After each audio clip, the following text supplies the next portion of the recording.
Good evening. Welcome back to Basement to Radar Arcade Podcast. I really hope that everyone heard that intro, by the way, because I couldn't hear on my end. So, yeah, I don't know what's going on, but it is what it is. So, anyhow, we're live and happy to be back. We're kind of like in the week here, but I should say we're the couple days ahead of E3 and Summer Games Fest. So, gonna be an exciting time, exciting show as well, as we'll be talking about all things related to news at E3 2020, Summer Game Fest leaks, predictions, and we're going to talk a little Battlefield 2042 impressions as well. But I have a great group of guests here this evening. Oh, yeah, so everyone's saying the intro was muted. Yeah, I don't know what's up with that, guys. It's kind of a weird Discord thing. I don't know. Who knows? I don't know what happened, and I apologize. We'll have to figure it out. Yeah, I don't know. Anyhow, on that note, want to go ahead and introduce the panel. We got returning guest, somebody you know from Crossfire. We got the Mooch on. Mooch, what's going on, man? What is up, buddy? E3 week, huh? Yeah, it's E3 week. Get that excitement up. Get that hype up, man. Wednesday night. And you know what's funny? Because usually a lot of news falls on Monday and Fridays, which, by the way, when I started Crossfire, that wasn't the case, BRAP. The Fridays there was nothing happening. Nothing. But now you got game releases. It seems the industry just likes to release news, which is great because if they release bad news, think about it. They hit send, and then they just go home for the weekend, right? They're like, you guys deal with it. See ya. So it's good for us. But that may be why. They say break bad news on a Friday. So a lot of news breaks on Friday, but we've got a lot of news that broke today. So I'm very excited to be a guest on the show, Brad. Thanks for having me back on the show. Yeah, I'm still kind of bummed about the intro right now, though. I'm thinking, as you were speaking, Mooch, I'm like, damn intro. You know, it's one of those weird things with Streamlabs. I said Discord. What I meant to say was Streamlabs. It's one of those weird things, like, sometimes you have to, like not like reset, but like unlock and lock the video or whatever the scene is for it to kind of like reset. Super annoying. Anyhow, Mooch, but it's a pleasure having you on, man. Pleasure having you on. Great to be here. Yeah, great. Yeah, it's great. It's great having you on before E3 too. That's what's awesome. So thank you again, man. Yeah, it's gonna be a great show. And then we have the man. I won't say he's an insider, but he's a very smart individual. I'll say that. We have Lord OBM or OBM, one bad mother, my good friend from Xbox, the OG Xbox, and the guy who knew me when I was a console warrior, waving the green flag. What's up, OBM? What is up, Enrique? How do I sound, by the way? Can you hear me well? Yeah, no, you sound great. Sounds good. Oh, okay. Yeah, you sound good. All right, good. All right. I was having some technical difficulties coming in here hot today, but I am glad to be on, especially on the eve of E3. I guess it's hard to pass up an opportunity to talk about gaming on the eve of E3 because this is like our Christmas for gamers. I would actually say that these days it's more Christmas than actual Christmases from a standpoint of getting what I want, and stuff that I'm excited about seeing, So yeah, absolutely. It's a great time to be here. Look forward to talking about what our expectations are, and let's get it on. All right, man. I gotta say, man, I'm still very irritated about that intro not playing. Because let me tell you something. Imagine Hulk Hogan coming down to the ramp, right? WrestleMania, and his theme music doesn't hit, right? Maybe that doesn't resonate with people. I don't know, but that's what's going through my mind right now. Anyhow, we also got the man of wisdom, the man who lets people know that maybe their thinking is a bit off on the Twitters. B Money 101, what's up, B? Yo, what's going on, fellas? Not much, man. Excited for another E3. B, this is like my like sixth, seventh E3 with you. Something That's like that. right, man. Yeah, we've been doing this for a while now, man. It's great. Yes, it is, and I'm happy to be here another great Wednesday night, the eve of E3. Let's get to it, man. Absolutely. And we have Fairway Forte and Slow-Mo will be joining us shortly. I'm not sure about Mr. Eric Jackson. Sounds like he's having technical difficulties with his new iMac, which, hey, we don't have those issues on the PCMR Windows PC side of things, but it is what it is. Right, Mooch? This is true. Well, I mean, I have, I'm an Apple fan, so I do have I have an iMac as well. I mean, so it's kind of the best of both worlds. It's kind of like owning all consoles. I recommend everybody try it out, right? True. Yeah, this is true. It's really not that difficult. Everybody's so upset with iMacs. You just the to close the window out. It's on the left side. That's all. It's on the left. That's a great point, Other man. than that, it's pretty much the same. He said it's on the left side. It's on the left. That's so great, what? man. I love that's great. You're right. You're right. No, I mean, look, I am a self-proclaimed Android fanboy. So, but I all jokes aside, Apple makes great products. There's no denying that they make really, really great products. So, but I got a cap for Windows PC and Android. You know how it goes. So, real quick, want to give a big shout out to everyone in the live chat. And our good friend Predator H2O says, you got Mooch in here talking Battlefield. He's going to complain about a plane landing on his head, which is kind of funny because we'll talk about Battlefield 2042. Oh, yeah. But actually, Mooch, that actually does happen in Battlefield quite a bit. It does happen in Battlefield. Also, you'll just be walking under a bridge and a tank lands on you. Listen, there's a time to be strategic. It's tough to be strategic when you just can't control. And now they're going to throw a tornado at me? Come on. What do you want me to do? You know what I'm saying? Just come on. But it is what it is. I'll be honest with you. We didn't see gameplay, so we've got to take everything with a bit of a grain of salt tonight. But I am excited about the game being a rival to Modern Warfare and to Call of Duty, because without competition, we saw how Call of Duty saw they didn't have any competition, and it slowly started to decline the series. And I think the last 2 years, Call of Duty has stepped it up. If you like that type of arcadey genre, which I do, but I mean, you know what I'm saying? Like, you need competition. So I was excited to see something thrilling to at least keep the Call of Duty folks on the edge of their seat. Yeah, no, I hear you. I mean, that's a great point. We'll talk about that. Brett says flying tanks. We'll talk about that later on here in just a bit. But I want to give a big shout out to everyone in the live chat. Thank you, everyone, for joining us this evening. I dropped a link in the live chat. Please retweet. We're also going to be giving away a copy of Ratchet and Clank Rift Apart, which I don't think to anyone's surprise here. We're going to talk about this right now. I don't think to anyone's surprised that this game has reviewed very well. I haven't checked Metacritic in a while, but last I checked, I think it was at 89. I don't know if it's still at 89 or if it's gone down a bit or maybe gone up a bit. But look, the game is getting great reviews. I had talked to some individuals who were doing the reviews for the game, and a lot of the early feedback that I was hearing was this game is a true next-generation experience. It is going to be a showpiece for the PlayStation 5. And I saw a couple reviews even say, hey, this is why we should end cross-gen support and why we need more next-generation games. And I would agree with that sentiment. But I'll go to you, Mooch, with the reviews on Ratchet and Clank. Yeah. Any surprises here with the scores and some of the reviews you may have read? I mean, I took a look at a few, and to answer your question, I just pulled it up real quick. It is still sitting at an 89. Okay. So I actually thought it was going to do, my guess was a 91. I would have thought from just how early everybody got review copies and all that initial early press that was just unbelievably positive. I thought we were going to see this thing probably hitting that 92 to 94 realm. So, but 89, listen, 89, I would say anything above an 86 is almost, outstanding at this point nowadays, because you don't see a lot of high scores. So was there anything I saw that was alarming? Not really. I think I saw repetitive a few times in a few reviews, but I mean, again, it is a Ratchet and Clank game. I don't think anyone's going to sit down. You may be blown away by some of the technology. You may be blown away by some of the visuals, but it's still a Ratchet and Clank game, right? So I don't think you're going to go, wow, this is like a game I've never played before. I don't know if those words may come out of your mouth.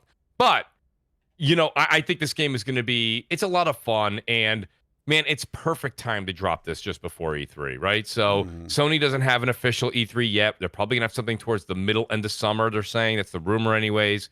So what does Sony do? Sony will have positive press for seemingly at least the next 3-4 days. You know what I mean? While gamers get their hands on it, all of those, let's take snapshots, right? Everybody's going to be a Twitter star. Look at my snapshot. I got a Twitter snapshot here. I got to do a video. So there's going to be a lot of positive press right there.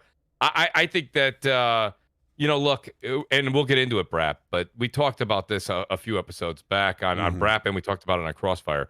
There's a few folks in the media, they're like, I can't recommend, a PS5 to you. And that's fine. Yeah. Listen, PC out of we'll keep PC out of the conversation.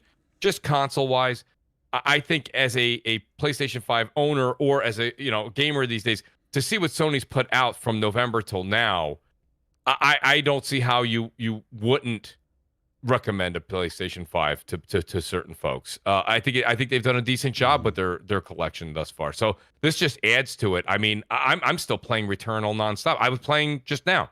I just shut off Returnal before the game or before the podcast, pardon me, because I just want that platinum, and I'm literally like I'm about 4 or 5 trophies off, and I've just got to finish those few surveys. And it's like I'm enjoying that game to the max. And that's not a game for everybody. But you've got to look at just the portfolio of games that have come out since November. You've got a Demon's Souls out there. You've got a Miles Morales. I understand that was on PS4 as well. But it's graphical fidelity and the 60 frames and all that. With ray tracing, that's only on the PS5. And then you see the games that are coming out with Returnal, and you also have Ratchet and Clank. And there's been a couple of other smaller titles in there that they've been providing, not to mention PS Plus. It's been a decent showing for the first 6-7 months. And I'd like to hear what the rest of the panel has to say, but that's my initial take off of this. This is it just bolsters their ammunition. Yeah, it's funny. I know I recognize know the article that you're speaking of about. I can't recommend someone buying a PlayStation 5. Well, everybody has their opinion, right? I mean, that's great. That's fine. I'm just saying, it's a tough read these days. Yeah, I couldn't, in good faith as a gamer, say don't buy a PlayStation 5. Don't buy a PlayStation 5. Unless it's a Fairway Forte, of course. The great gaming for. Yes. Forte, don't buy a PlayStation 5. Forte, how are you, sir? My dog is clean. Oh yes, you were watching your dog this morning. I did see that. Oh, listen, man. You know when your wife comes into the house and here we go. You ain't really did anything. Family coming in for the weekend. She's like, what did you do today? I was like, make videos, stream some Battlefield Battlefield stuff. He said make videos. Make videos, play some Battlefield stuff. Why? She's like, didn't I tell you to wash the dog yesterday? I was like, oh yeah. She's like, why won't you go take care of that? I was like, I got BRAP in 30. BRAP can wait. Oh, okay. Wow. So I was like, oh, okay. Let me go wash this dog real quick. Because she was like, she's like, the dog stinks. He's been rolling around in something outside. I was like, I said, I don't smell anything. I said, are you sure it's not your upper lip? She was like, oh. I was giving my wife the business. But guess who won though? She won. She won, of course. Come on now, we know who won. Because I have to sleep next to her every day, and I definitely want to wake up every day. Yes, you do want to wake up every day, Forte. We'd hate to see you on the front page of a newspaper somewhere. A mystery magazine, absolutely. The great gaming Forte is MIA. Yeah, what happened to him? Oh, Jesus Christ! He doesn't work at GameStop anymore. They fired him. Why? Well, he hasn't shown up in like 4 weeks. Wonder why. That'd be no bueno. But Forte, America's most unsolved mysteries. Let's go. Exactly. But Forte, it's always what's it's up a pleasure, though? Man. It's a pleasure, man. What we in here complaining about? We're complaining about nothing right now. Not yet. Nothing yet. What? Well, give us some time, Forte. Oh, okay. Yeah, the show just started, man. We just started the show. Yeah, we don't. Man. We need to come. Something's gonna happen. Listen, when I see Mooch and BRAP in the same chat, I'm like, what are we complaining about today? Are we complaining about something today? No.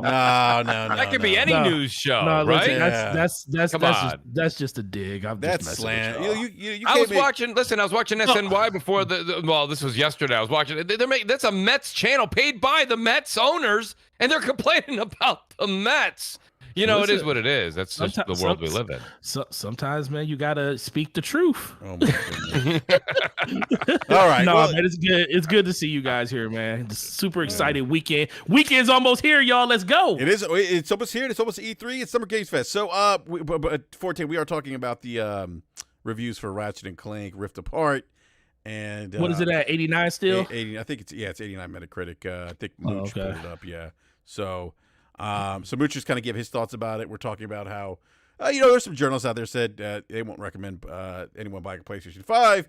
And Mooch's counters Recently? Yes, recently. Yes. Well, probably about 3 not weeks today. Ago. Not today. Oh, no. well, like in the last 2-3 days since the reviews came out. No. Probably. Okay. So we're talking about those people that said this like almost 3 weeks ago. Then basically. Yes. Like about 2 weeks. Oh, okay, whatever. Yeah, they don't matter. They don't matter. But no, I mean, Mooch, you bring up a really, really good point about the system as it stands today with a lot of the releases that have come out in the on PS5.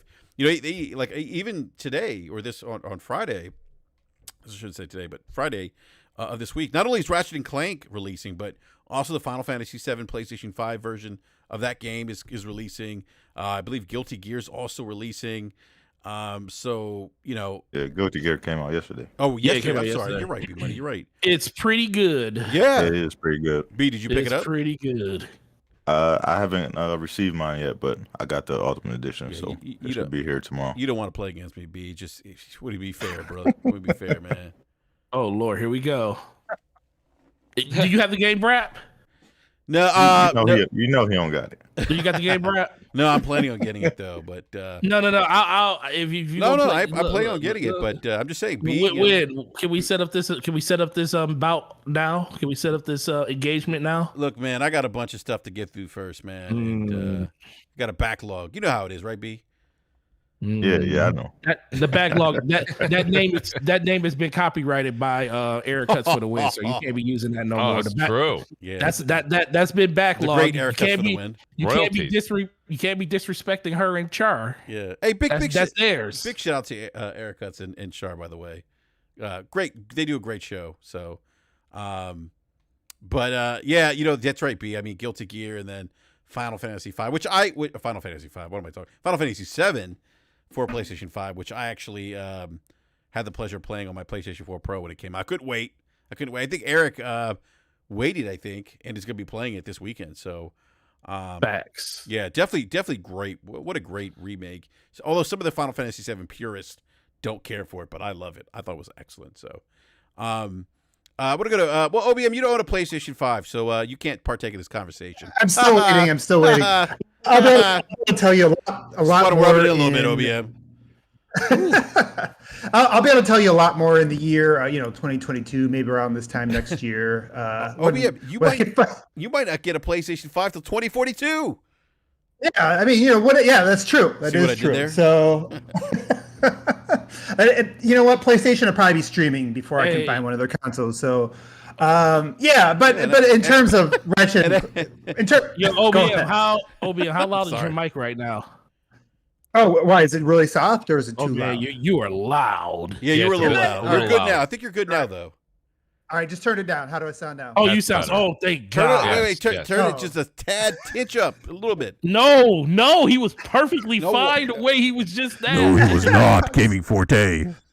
All right, I told you I was having technical difficulties. I was actually I was taking a long nap, and then I wake up and I'm getting ready to do some work stuff, and then I see a text from Enrique, hey, can you join? And so I kind of came in hot today. I don't have my stuff together. I'm still trying to shake out some cobwebs, so forgive me. This is probably a good segment for me to continue to shake those out, though. I was stalking OBM. I called him like 5 times, texted him. I was like, where are you?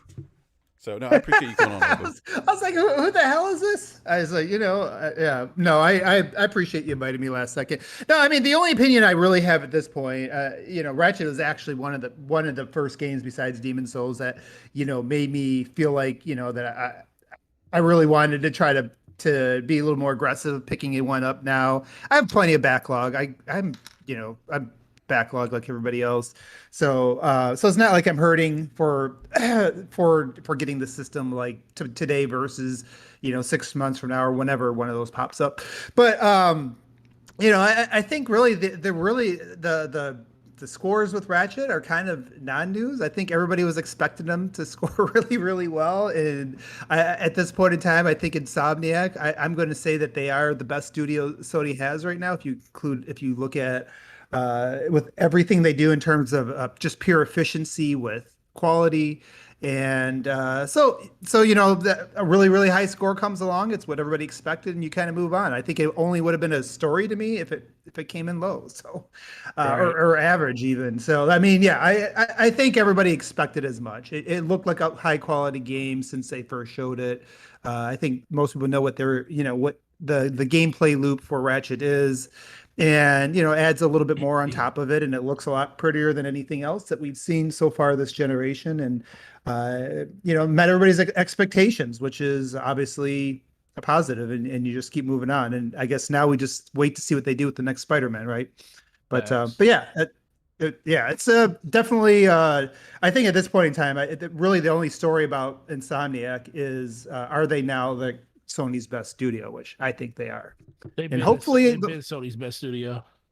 Yeah, I mean, and hopefully, like the Sunset Overdrive stuff sounds pretty exciting. So we'll see if they end up coming out with that next and see how it does over there. So that's definitely one. I think Drew, that was like wasn't that like one of Drew Murray's like passion projects too. So I mean, hopefully going over there. Yeah, so hopefully that you can almost hear Drew's tweets where he's like, he almost feels bad he wasn't a part of it. You know what I mean? He's like, I want to wish everybody on the team congratulations.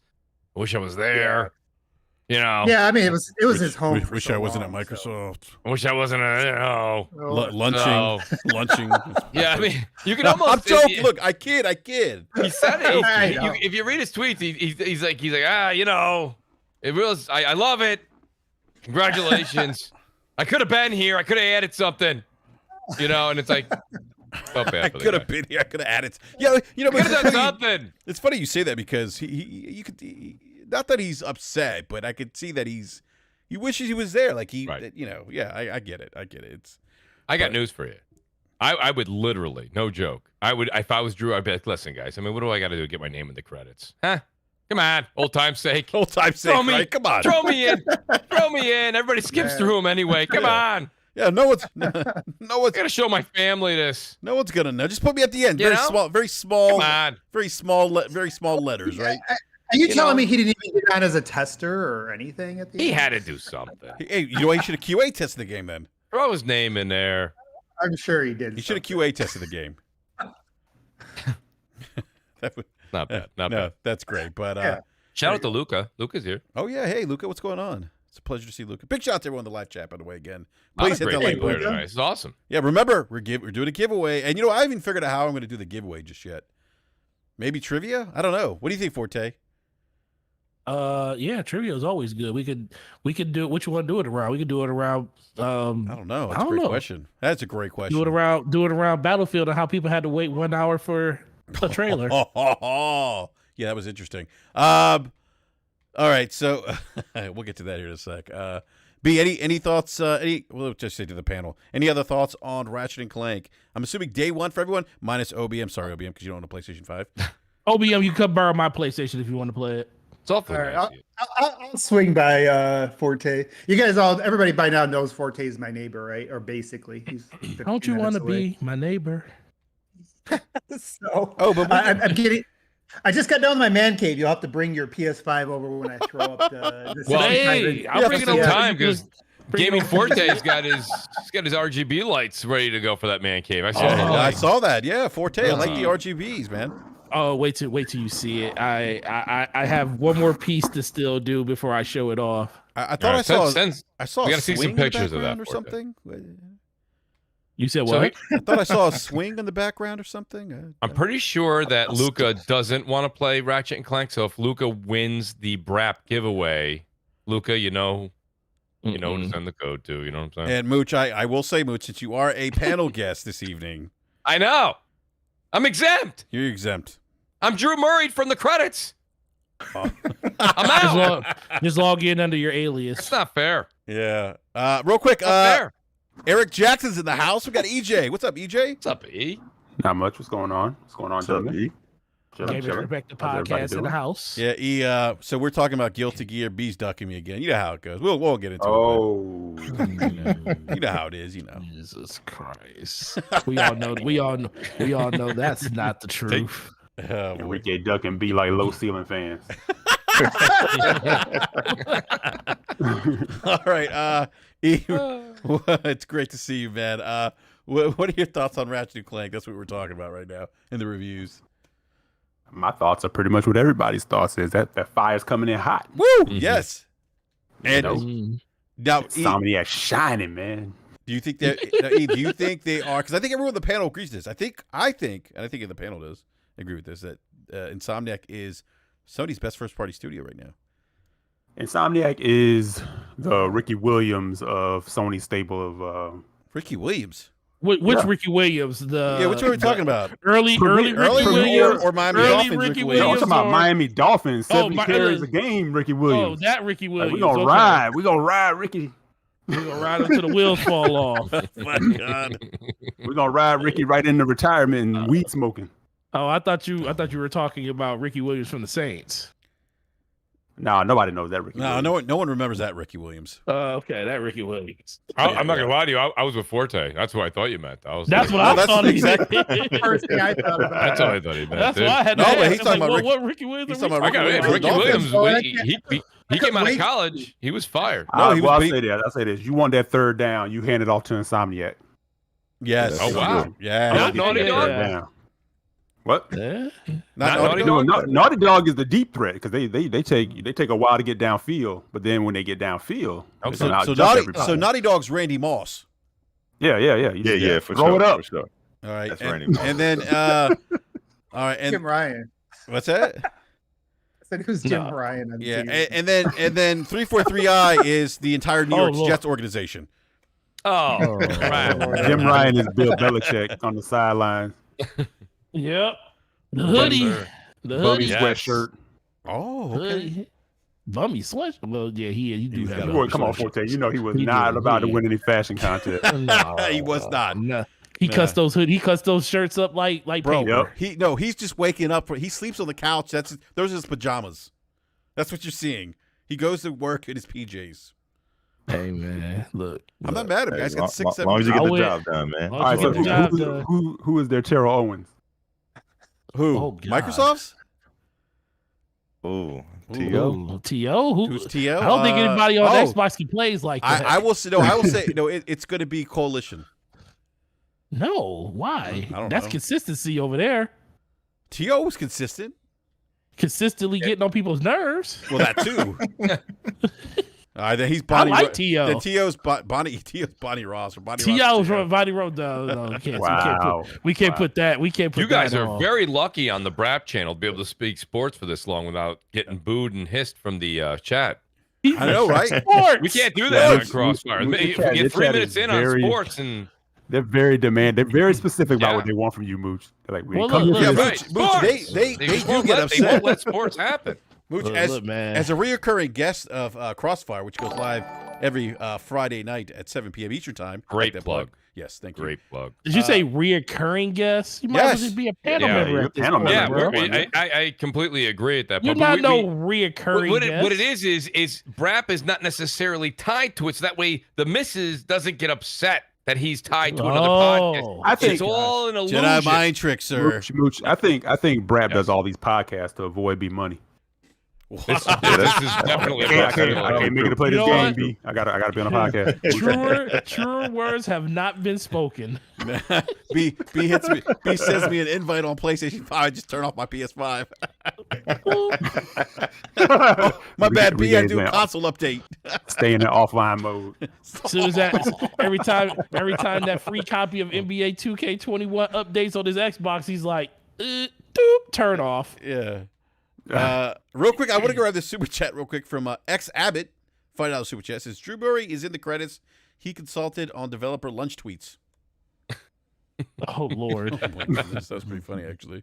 That's really funny. it is That is actually pretty funny. Yeah. All right. Yeah, I so- definitely think Drew went back. They dangled a carrot in front of him for something. yeah. So I with wonder what that- that was. Yeah. And I know like Sunset was definitely his baby. So I don't know. I have this feeling that there's something there with Sunset. That's Yeah. I know That's a people really say good that. point. Are you sure it ain't? You sure it's not the? It might be. I do think it's something there with Sunset. But how much? I think I know where do you're you going. think? Oh, there's definitely Yeah, how something much? there. How much do you think it has to do right now with the fact of all of the different things that you could do in Ratchet and Clank with pulling things into worlds from other dimensions and stuff like they showed in the trailer? No, they were. I mean, they were so did far bring a- ahead. they And did bring a he's Thunder- been- They did bring a Thunder Draw in.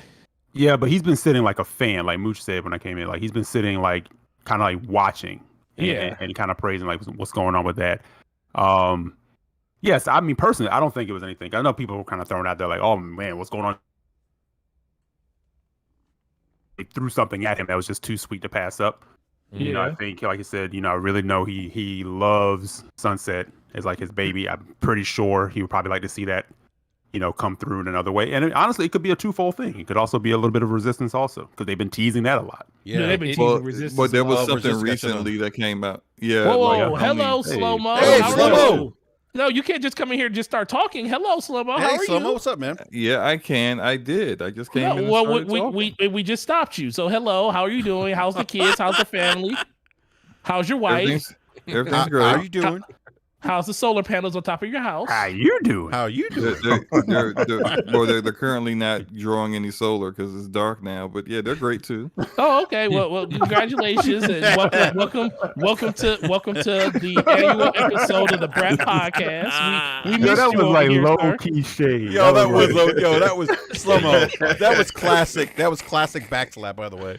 No, because he's great. He's good at it. That's why I rocks with that man. Right.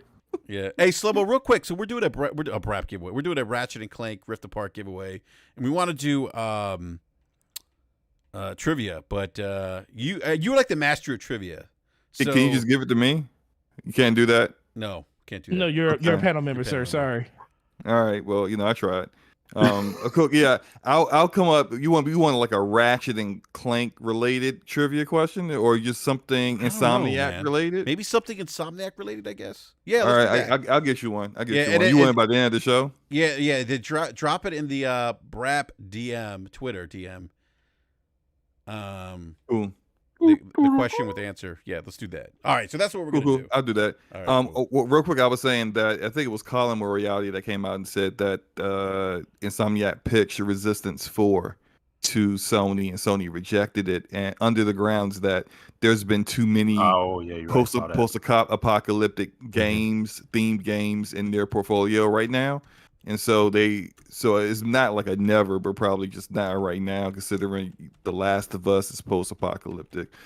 Well, Days Gone. That pitch was actually before Days Gone.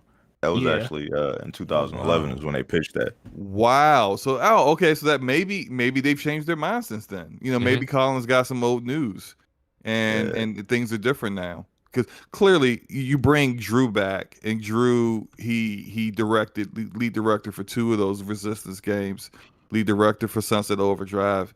He leaves the initiative before he even like launches the game he was working on.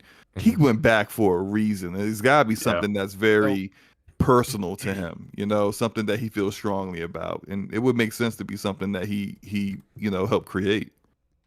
I also think it opens up a window too, because like there is no Days Gone 2.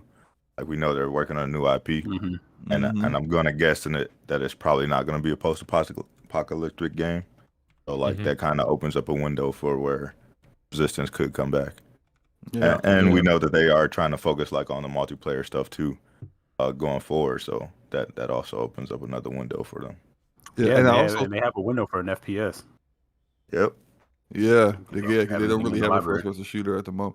I did think I saw something from someone who works at Insomniac that said that there was no plans for a Sunset Overdrive at the time, and that was like a few months ago. But I probably would need to go find it. So maybe because like, but the information that they pitched Resistance 4 like 10 years ago, a decade ago, then that would make sense that this is something that it might be in the works.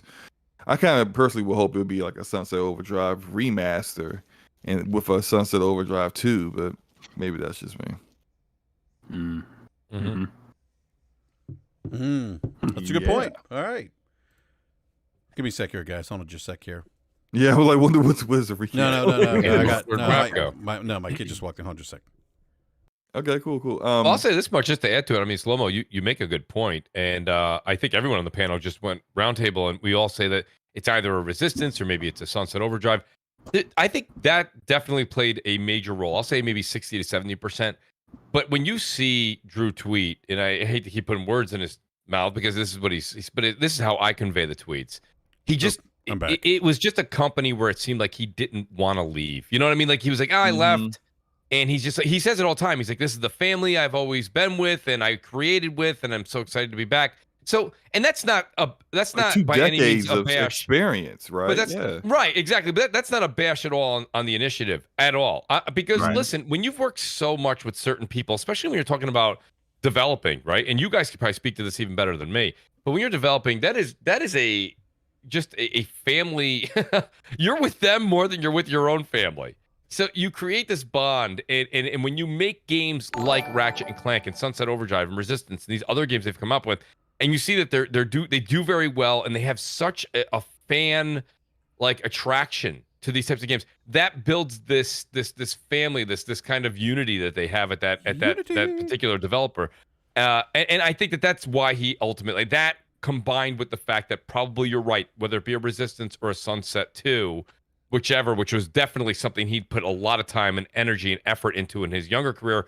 He made that, between all of that and that missing that group, I think that's why he wanted to go back. I think it's a bunch of things. That's a great point, Mooch. I mean, I just recently went through that myself. Like, there's something to be said for. I was gonna say that, but I didn't want to bring up your. Yeah, no, that's a great, because that's there's something to be said for having relationships with people that you work with and having been part of a team for so long, and having people that are internal advocates for you and going back. Like I just went through that, and that really, outside of money, like that really will sway a lot of people to make a decision to go back to another company. In my line of work, I see that quite a bit. And that's probably what happened. I want to grab the super chat from our good buddy here, Predator H2O, with the $5 super chat. Thank you there, Pred. He says, is it possible that Microsoft wrote something in the contract for Sunset where a sequel or remaster had to come to Xbox too? I don't think that'd be the case, because that's just not their jam. Well, Insomniac also owns the IP. I could be wrong, but I don't see that happening. No, they own the IP, and if I'm not mistaken, like, don't quote me on this because I didn't look it up, but I think Sony now has like the rights back to that. Sony does, or something. I thought I saw they something do have the rights similar to that too. Yeah. They own the IP for Sunset Overdrive. Yeah. Right. But just to answer Predator on a different level, I mean, just the Microsoft we've come to know since 2014, since Phil took over. That's just not. They don't do that. Would I or you or someone on the panel? I could say, hey, you know what? Enjoy the IP, enjoy this and that. But when you make the next game, not all games, but the next one, you could make that a multi-plat and put it on our platform. That might be an enticing enough of a tidbit for Insomniac and to say, geez, I want that back. I want ownership of that. So yeah, I'm okay with that. Why not? But that's just not. That's not the way we see Phil and his team kind of operate. I haven't seen that in the past 7 years. I don't know if you guys would see anything that would give you any inclination that would be something that would be in writing. I could never picture this Xbox cabinet doing that at all. Yeah, I agree. We kind of saw that with Remedy, where Remedy, right? They gave the publishing rights for Alan Wake back to Remedy. So yeah, they're not like this regime or this team of Xbox division is that they could be very cutthroat if they wanted to be, the way we see a lot of other publishers are, but it just seems like that's just not their culture, their MO, That's right. And it's also when it comes, like you mentioned, like Alan Wake and Sunset. I think when they kind of looked at those IPs and the fact that they never really took off for them, like in any like big way, they probably were like, yeah, it is what it is. I think some of their bigger IP, I don't think they let it go that easy, I should say, not easier. Easy. Yeah. Like, you want Gears? No. Evan come back like, no. No. You want some of this, old man? No. Well, actually, what you mentioning Gears, when they came into the generation, they actually didn't own the rights to Gears either. Like that, like Epic actually had the option. I don't know if you guys remember when Phil was first asked about Gears. He says, "Hey, it's up to Epic. They own the IP, so they went in and bought it when Epic decided they weren't going to do anything with it." I will say the one thing though is they have changed some of their strategies on that. I don't know like how much stuff is like out there like regarding some of the other developers they've worked with. I think them having some ownership over the IP is now something that I believe they are requiring, or they're putting protections in, because I do think they did look at what happened to them last generation, not just with the ones that didn't have success, but even some of the IPs that did have success. And it's like Killer Instinct's a good example too, and they own that one, and they don't have somebody to kind of fulfill that.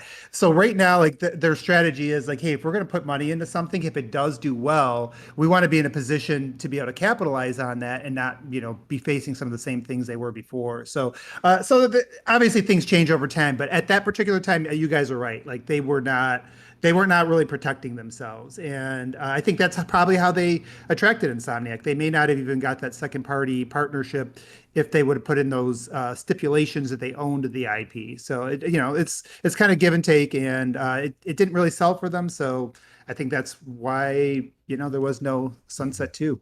Yeah, that's a good point, Lord Obum. So real quick, I'm going to cue the countdown screen, and then we're going to get into Battlefield 2042. So we'll be back in an hour, folks. I'm just joking. That's not going to happen.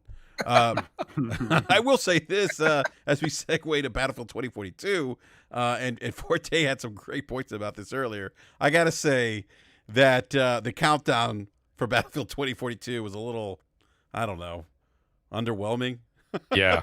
I'd be like that, all that what, 1 hour, however long it was, countdown for like a 2-minute clip. I mean, was that necessary? Dude, shout out to Persona Speaks. He was on Twitter. Yeah. And he's like, if you're gonna do the countdown, do it with style. And I'm paraphrasing, but then he showed the clip from Horizon Forbidden West. And it's funny because we all kind of chuckled at that too. I think I don't like any of the circumstances. I say, when you say 10 a.m., show it at 10 a.m. Okay? Mm-hmm. Don't you should have that hour countdown on it. If you said 10, then put the countdown on at 9. That's fine. But you can't say show up for the countdown.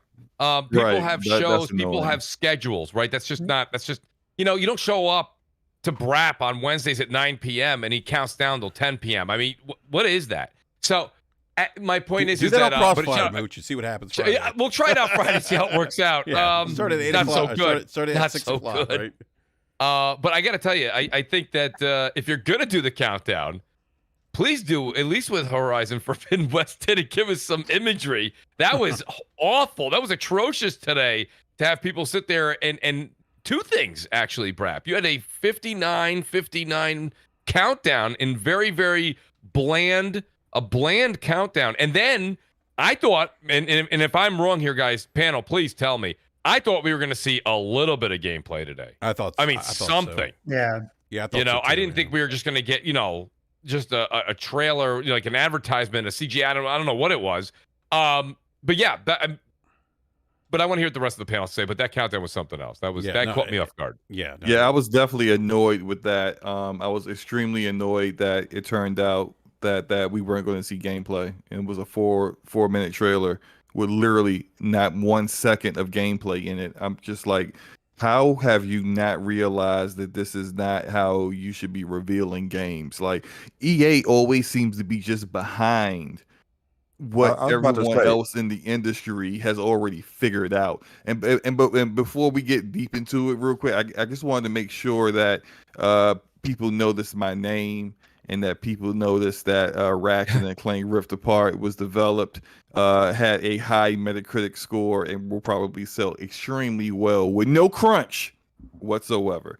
But yeah, anyway, back to the point. Back to the point about Battlefield. I thought at the very least we would get one of those trailers where it'll be a lot of CG cutscenes from the game, but then interspersed in there, edited very well, would be actual gameplay. That's what I thought we would actually get, but instead we didn't get any of that. It just seemed like the more news that came out about the game, the more I was like, "Are you serious? Are you serious? Are you serious?" Did y'all forget who we talking about? Listen, man. Once I remember, this is EA. Yeah, it was EA at its best. I didn't expect any gameplay. I've been anticipating Battlefield, as you guys know, for a very long time. It's one of my biggest disappointments about this generation so far is that we had to wait for Battlefield to come out. Mm-hmm. I knew they weren't going to show us gameplay. I knew it was going to be a little sizzle reel trailer. I didn't watch the countdown. I knew they were showing it at 11. So I just pulled up at 11, watched the trailer, and got out of there. But this is EA, man. I don't expect much from them. They showed up to E3 last year or a little bit after E3, and they showed us people working on games and didn't show us any fucking games. Mm-hmm. Yeah. This is EA we're talking about. He said, "Yeah, I feel you." Yeah. Well, we got a release date of October 22nd of this year. We know that. Yep. It's available for pre-order for PC, PlayStation 4, PS5, Xbox One, and Xbox Series XS. And PS5. And PS5. I thought I mentioned PS5. Yeah, PS5. So you probably did. Yeah. So what? So we don't know the gameplay review. I guess everyone's kind of. No, we already know when the gameplay reveal is going to be. Well, it's to say everyone's kind of assuming that it's going to be on Microsoft's stage. Yeah. Mm-hmm. Yeah. Oh, actually, no. You know what? No, you're right. Gameplay will be June 13th. That's actually, I think, confirmed now. So. Yep. Yep. You guys are absolutely right. So we know that. But still, I think it would have been nice to have a little bit of gameplay. I guess I can imagine, or I guess I understand why they would do it, but or why they wouldn't show gameplay when they're gonna do it at Microsoft stage for E3.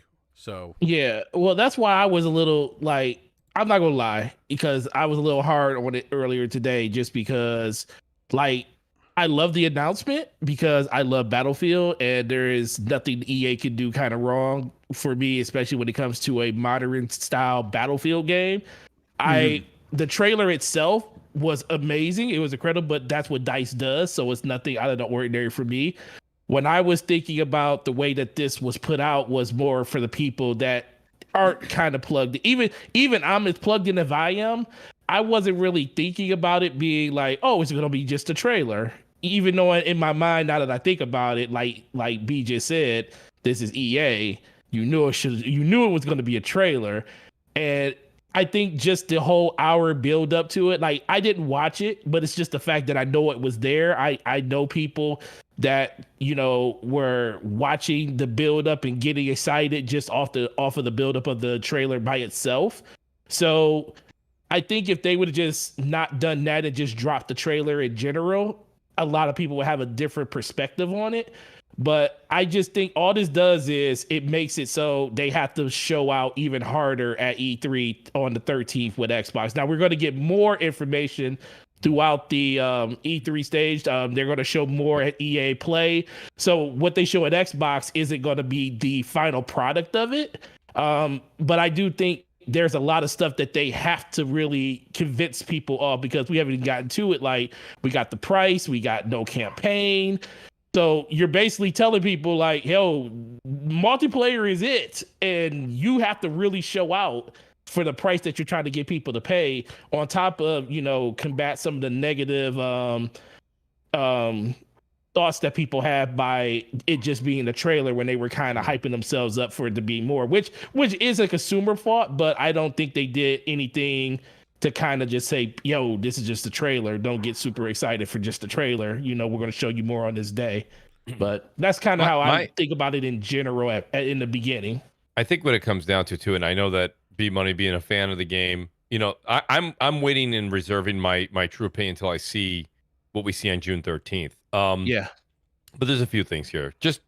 And I'm not a Battlefield fan. I've always been more of a Call of Duty person. It's more like war simulation versus arcade. You don't like planes crashing on. I don't like the inconsistency of a Battlefield. I just don't. But the thing about it is that I don't think ejecting out of a jet, shooting another jet with a rocket launcher, and then climbing back. But you like Warzone. That won't even happen. That'll never happen. Mooch, but you love Warzone. So what's the difference? I do like Warzone. No, I'm not gonna get picked up in a tornado and fly away like there's a difference, but the difference in like the biggest thing that I loved about Battlefield is the fact of the strategy around it, the bigger maps. That's right. That's you correct.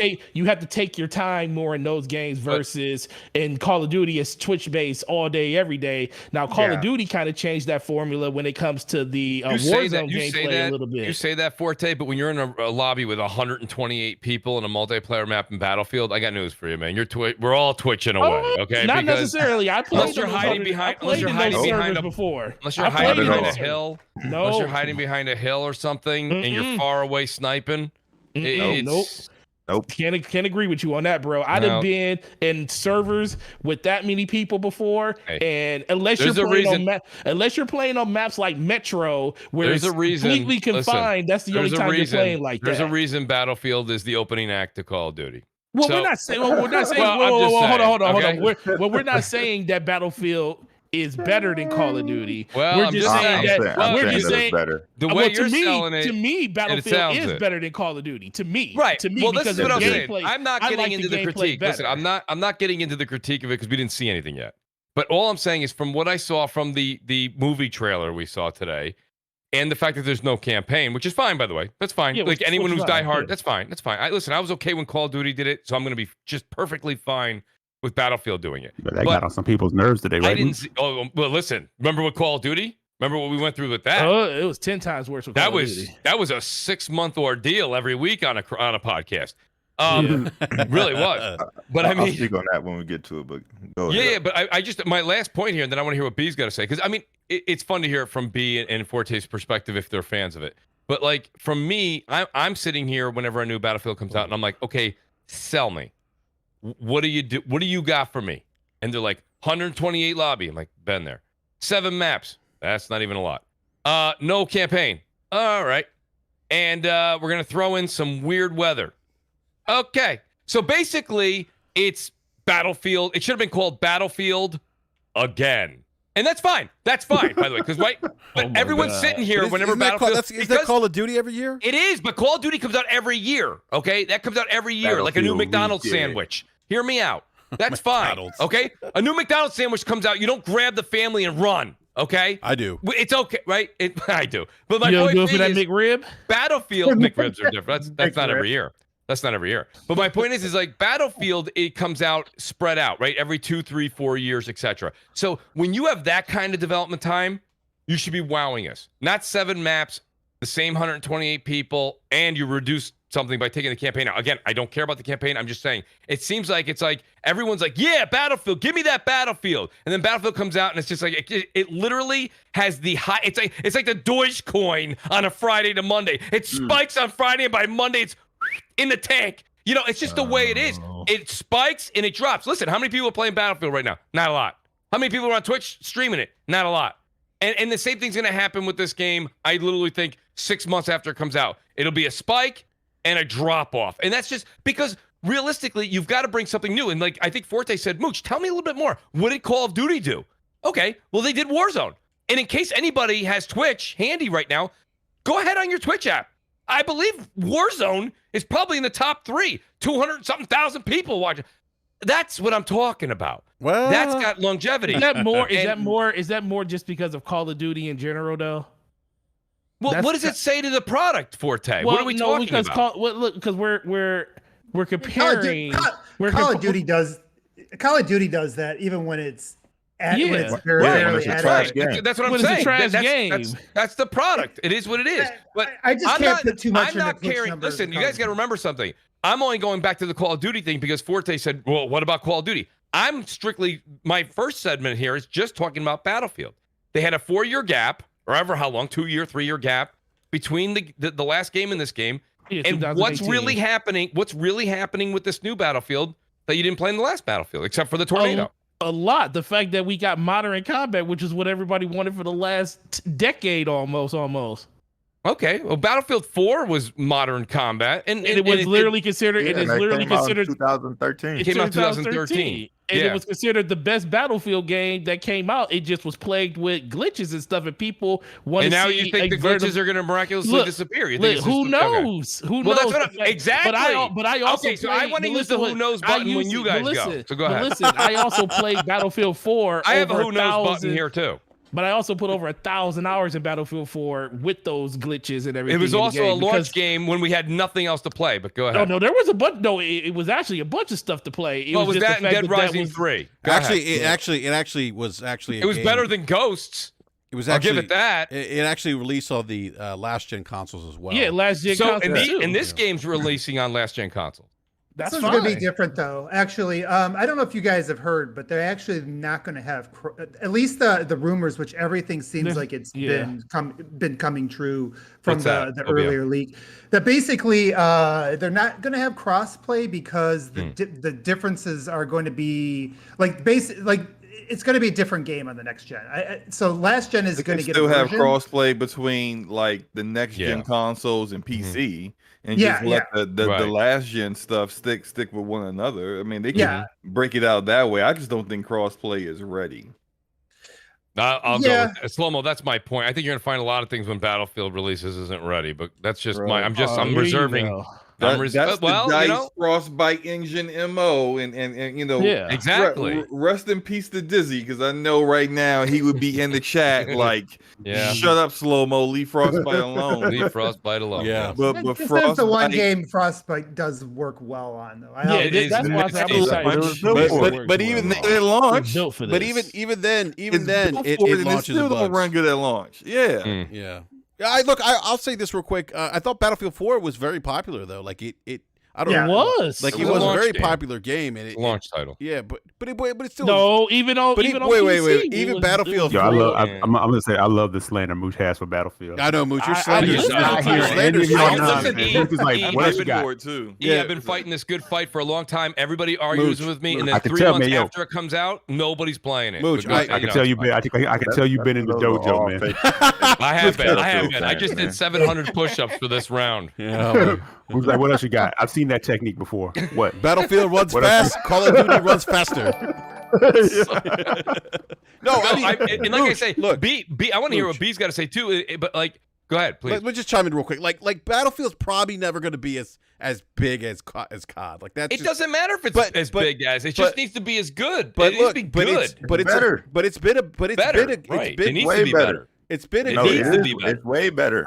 Go ahead, B. Well, I want to hear B. How is it better? Go ahead, B. Because it's realistic. I don't feel any war wounds when I hang up that controller. Oh my god! Here you go.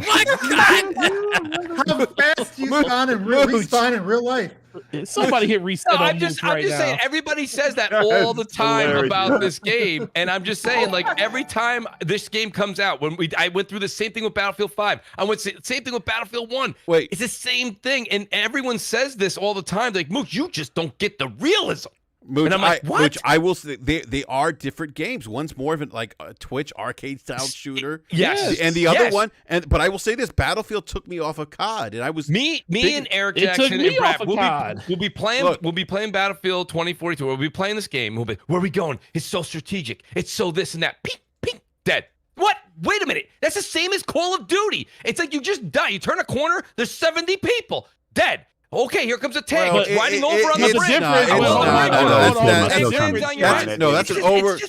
That's an oversimplification of the game. Go ahead. But the difference is, I'm telling you. Yeah, but you know what, though, Mooch? It's a mess. Mooch, the difference is the game mode that you play in Call of Duty that does that. You have to die. You die, and you have to reload and start up a whole nother game. Where Battlefield is always like that. You're right back in there as soon as if you die, you're right back in there, and you're doing it all over. No, it does. It does a really stupid panorama all the way up again, and then you got to either pick to land on your squad leader or over here, and then you parachute in, and as you're parachuting in, 15 people are shooting at you. You don't have to parachute in. You don't know what squad join is. You join your squad and you load up right next to them, and they already got a plan going, and they're like, "Where you been, Mooch?" I'm like, "I just died." "Well, we're going this way." "Oh, no, dead again. What the hell's going on? That's an over. No, a mess.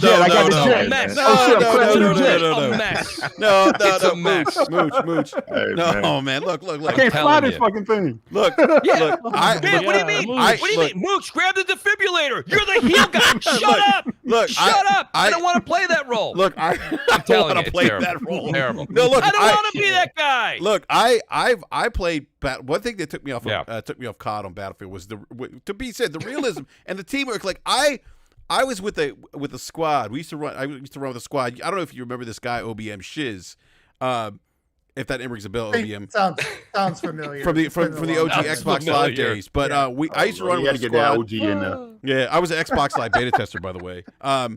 No, but I used to run with Shiz and a couple other guys from the Rogue Nation Xbox Live clan that I was a part of in Battlefield, and like we were like well-oiled machine, man. Like we got into a tank, and we were unstoppable because. Like one guy would be driving. You remember in Battlefield? You guys remember in Battlefield 1? No face, no case. You can't prove that from the OG days. He's wait. Let me. You guys remember the tank in Battlefield 1? There was actually a seat where you did nothing in it. You sat in the back. You couldn't even see out. Yeah, remember that? I'm not even kidding you. No, there was. But let me. A legit seat in the tank. No, but let me. Let me call that riding bitch. Just sit in the back of the tank. You'll be fine. Tank blows up. They call that riding bitch, Mooch. Yeah, but look, let me finish the point here. That we played this game and we were like engineers and medics and the engineers like we would have a guy that would man the 50 cal. The other guy would just drive the tank, and we'd be like, all right, repairs, get out of the tank. Someone needs to do this. Someone needs to do that. We were a well-oiled machine, and we would provide artillery support to the other squad, and we would just like that kind of coordination that Realism B's talking about. That's what separates Battlefield from COD. That sounds like something I would never end up doing. Because me at 40 years old getting like 4 or 5 other people to work out that coordination and get experience that doesn't mean it's not a good game. It just means it's not for you guys. Right. Well, listen, that goes for any game, right? I'm just saying, like, but you guys are poo pooing the game, like, it's like it's like a McDonald's McRib. I mean, people, if you like it, you like it. Well, sometimes the game. Well, sometimes I don't want to go in the game and have a job, Enrique. I just want to shoot stuff. Right. Who's got the Band-Aids? That's why I did right in the hell. That's why I did right there. I be a mechanic. I got there like, all right, you go and control the amazing mass, and you're gonna go down and look. I'm like, see y'all later. Mooch, ease down. Grab the defibrillator. I'm like, he's in the middle of the field. Doesn't matter. You're the Band-Aid guy. You're the Band-Aid guy. Get out of here. You're change the tire on the Humvee. Like what? Shout out. All right, you know what? Do that. Shout out the Predator H2O. He says I'm gonna have to teach Mooch how to play Battlefield. Yes. He plays like a civilian. He needs some military tactics. No, let me tell you something. Listen, I got news for you. I want to play with Pred. That's all. Shout out to Predator. Hey, let me get these super chats real quick, guys. Real quick, Forte. Super chat. We got Glorious Ward, the $5 super chat. Says was interested in 2042 because of the setting, but no campaign for me. Went from a day one to a bargain bin buy. So many great free to play options. We'll talk about that in a second here. And then our good buddy Optimus Code with the $15 super chat. Thank you, Code. Says Mooch is always right. Stop arguing with him. OBM is a fraud. EJ is awesome. Slow-mo is a PC chump. Forte is my guy. B is cool. BRAP is a chump. All right, that's from our resident. Shout out to Code. This is my response to Code. The show started at 9. It's now 10:11. It took Code the entire show to type out that super chat. On his phone. He's got arthritis, man. Leave him alone. He's arthritis, man. Not like this, Slow-mo. He's arthritis. Leave him alone, Took his Slow-mo. caretaker that long to do that. Hopefully, she gave you the right amount of money. She had to bathe him first, and then he could get on the phone. We got one more super chat. Just Code slander like this. We noticed that you noticed the people that are going against us are the people that he called out. Yeah, I know. He started it. We ended it. That's how it goes. Of course, you're defending him because he said you're all right, and he's the only person that ever says that. So. All right, no, he said I'm all right. He said I'm his guy. He's like, I don't have a problem with That's him. right. Yeah. All right, let me get this other super chat here from Viper XT with the $5 Canadian super chat. Thank you there, Viper. Says I play COD for the campaign, Battlefield for the multiplayer. Thank you for that super chat, sir. I want to ask real quick. Got another super chat here. Is it Nerifit with the $2 pound or two or? Okay, Battlefield slander will not be tolerated. Thank you for that. I want to ask. Wait, real quick. I settle this in the live chat too, by the way. And everyone, please hit the like button. What is the better game, Battlefield or COD? Everyone, please put your preference or your opinion in the live chat. I want to see what the live chat has to say, but real quick, gentlemen, I do want to get to kind of what the visuals of the gameplay trailer. I should say gameplay because it wasn't gameplay, but the reveal. The game has a good chance of looking that way. Yeah, I thought it looked good. Even though Frostbite runs like trash, but it always looked good. It did look good. It always looks good. And it did have that Michael Bay over the top scene with the guy popping out of the jet and whipping out his rocket launcher, and then somehow magically finding his jet. Yeah. And that's not man. happen. That's a Battlefield moment. Sir. No, that's not. That is. It's called the impossible moment. That is a Battlefield moment. Y'all go on YouTube when you get done off this show and go look up Battlefield moments, and you'll see people doing shit like that. People have done that on Battlefield. Yeah, it's still ridiculous. B's right. B's right. I do remember seeing clips like that. I know people were landing planes on people. Absolutely, but not. They literally took that one shot out of purpose, Enrique. No, they literally took that shot from a person that has 13 million views on a video where he did just that one thing in game. The game. I got to go. Still impossible, but it's fine. It's great, guys. I think. By the way, it looks like he also has a clip where he did that same exact thing and didn't do it with a rocket launcher. He did it with a sniper rifle and shot the dude with his sniper, and then took his jet as he was falling. Now, if you notice if you go to that person's channel, Forte's talking about, the channel is called Battlefield is My Life, and I don't speak to people. So I mean, like, it's a very difficult, right? It's a difficult act to follow. It's a very difficult act. Listen, you don't just see someone random doing that. Like, it's usually somebody who's like pretty damn good at that. Once you see somebody do it, everybody tries to do it. You can get lucky. But even flying a plane in that game it's that's not hard. The easiest. No, that's so not how are easy. you gonna? So flying the plane's hard, but jumping out of the plane in motion, stopping, hitting the other plane with a rocket launcher, and jumping back in your plane and safely landing is easy? What are we talking about? That's skill, man. That's skill, man. It's definitely skill. It is definitely skill. 3 or whatever. You will not be seeing any of that gameplay on any of our podcasts. None of that gameplay will exist. By the way, I did that once on the OG Xbox, and then I retired from Battlefield. He's like, I'm out. I'm done. Just left. He put the Duke controller in the closet. I'm out. He left on a high note. That's great. Yeah. No. By the way, don't blame you. Battlefield's winning in the live chat. By the way, except for Optimus Coast says The Last of Us 2 is a better game. It doesn't have multiplayer, sir. It does not have multiplayer. Not yet. Yeah, but not yet. But yeah, I thought again looked good. There was that, obviously that Michael Bay scene that we're all talking about. Yeah. But the game is multiplayer only. It's going to have I think Ms. Forte who mentioned the 124 player count or 128 players. I'm sorry, 128 on PlayStation 5, Xbox Series X, and PC. And then PlayStation 4 and Xbox One will have 64 player count in multiplayer, and it's going to have 7 maps. It does give you the option to play against AI instead. I don't know how fun that's going to be, but whatever. It's there as an option. And it's going to have, according to EA and DICE, these larger maps. I think the mode is called All Out Warfare, which is kind of their next-gen version of fan favorites, which include Conquest and Breakthrough. So that's what we know so far about the game. Oh, there's 11 dynamic weather changes. There's a tornado. We saw that, which is kind of interesting. But the $70 price tag really kind of got people in a tizzy today on the Twitters. We all saw it because it only has 7 maps, no single player campaign, multiplayer only. It's $70. That $70 is a dirty word these days. B, I know you wanted to talk about this, so I'm going to go to you first. What were your thoughts about the price tag? I don't care. Let's go. That's the correct answer. I don't care. Everyone's, all up in a tizzy about Battlefield not having a campaign. If you're a Battlefield fan, you know that this has happened multiple times before. All of the Battlefield games that are a line of this series, the 42 series, none of them have a campaign. None of them. If you play 1942, 2142, this game, Battlefield 2, none of them have a fucking campaign. So if you've been around Battlefield, you know that this was going to happen. As soon as they announced that it would be 2042, you already know that there was no campaign at all.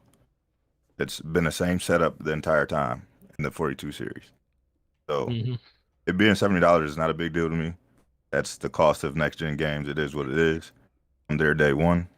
So it's not a big deal to me. Yeah. No, I hear you, B. I mean, I like what B said there. Beauty's in the eye of the beholder. I got to tell you, this is one thing where when we get into this topic on Battlefield, I'm going to agree with the Battlefield fans, and it's listen. Here's the thing, there are. I'm a mooch man. Listen, I understand. Like I'm not excited.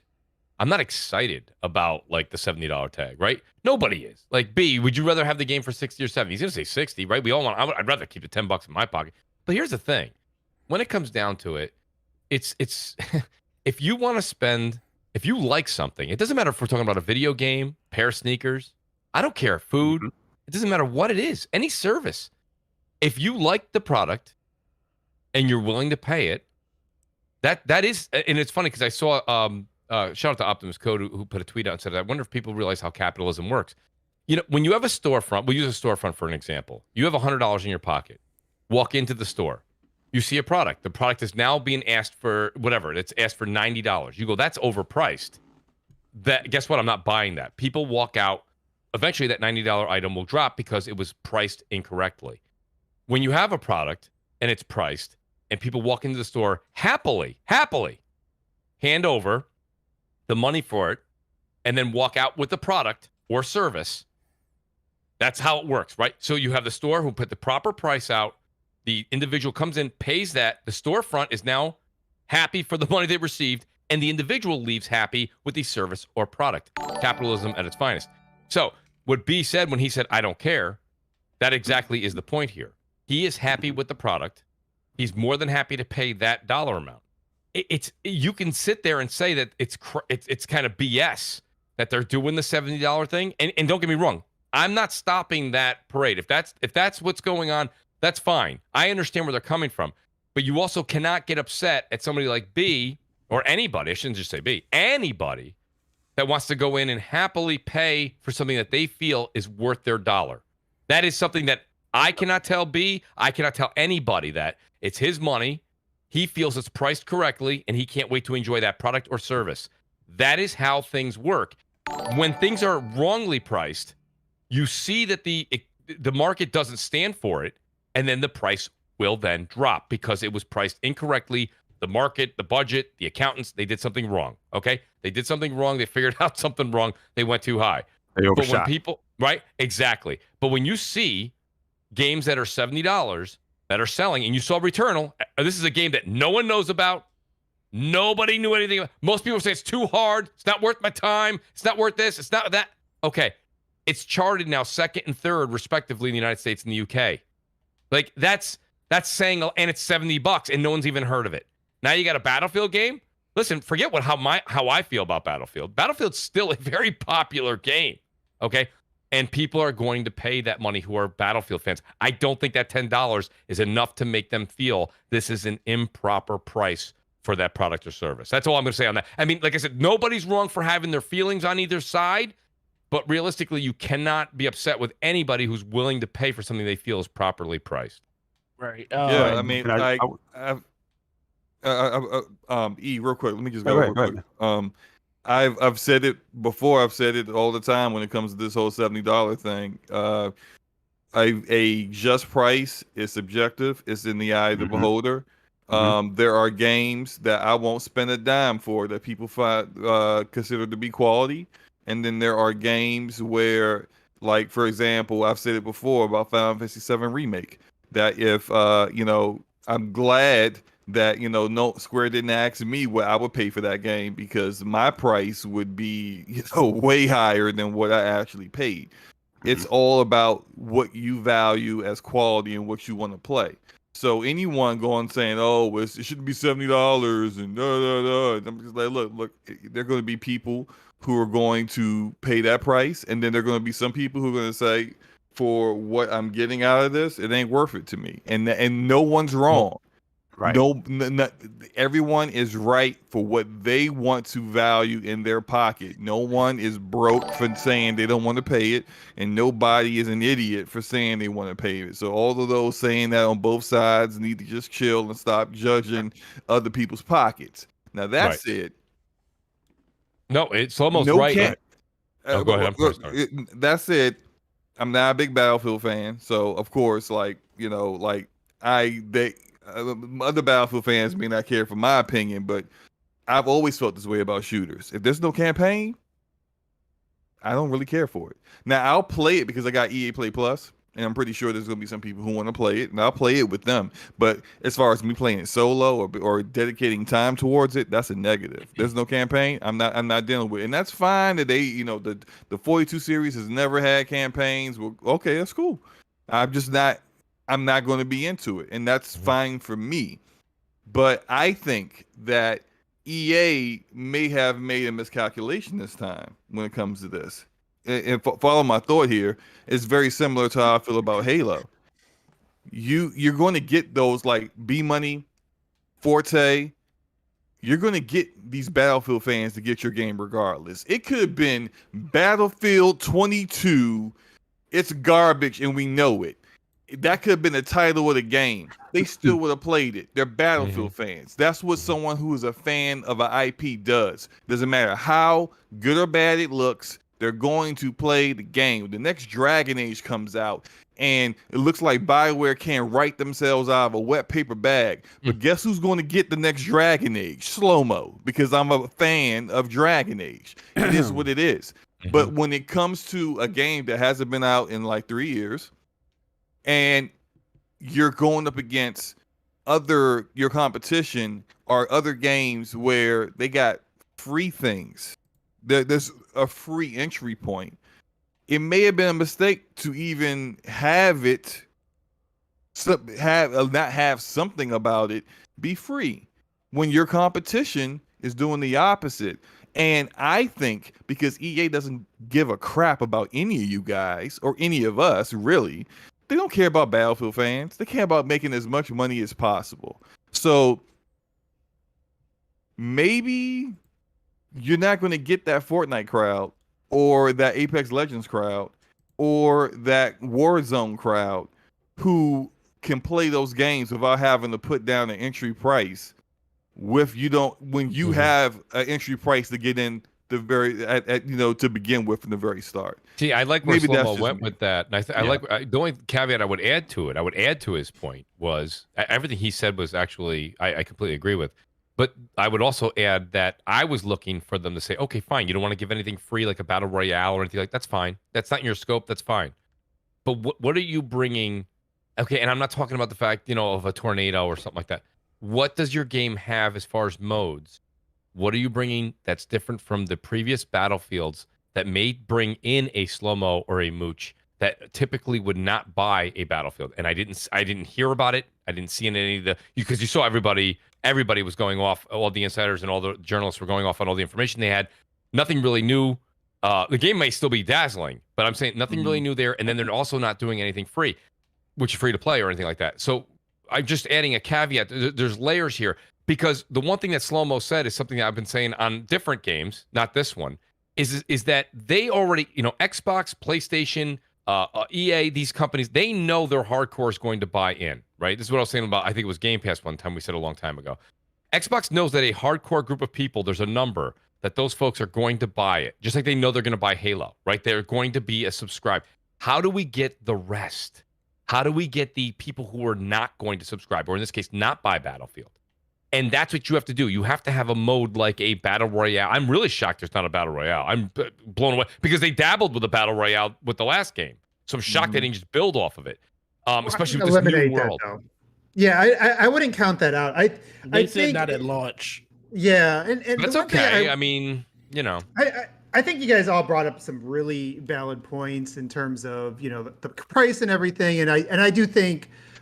For me personally, I do think DICE is probably one of the more talented studios in the industry, and in terms of, of where I see like a value of a product, I generally don't look at it like back of the box stuff. I know a lot of people do that. It's like, how big's the game, how many hours, and how many maps, and how many like it's not about that. Like a lot of times the value or the quality comes in the density of the game, and so until we actually get to play the maps, it's going to be really hard to say whether this was something that was going to be worth more than other Battlefields.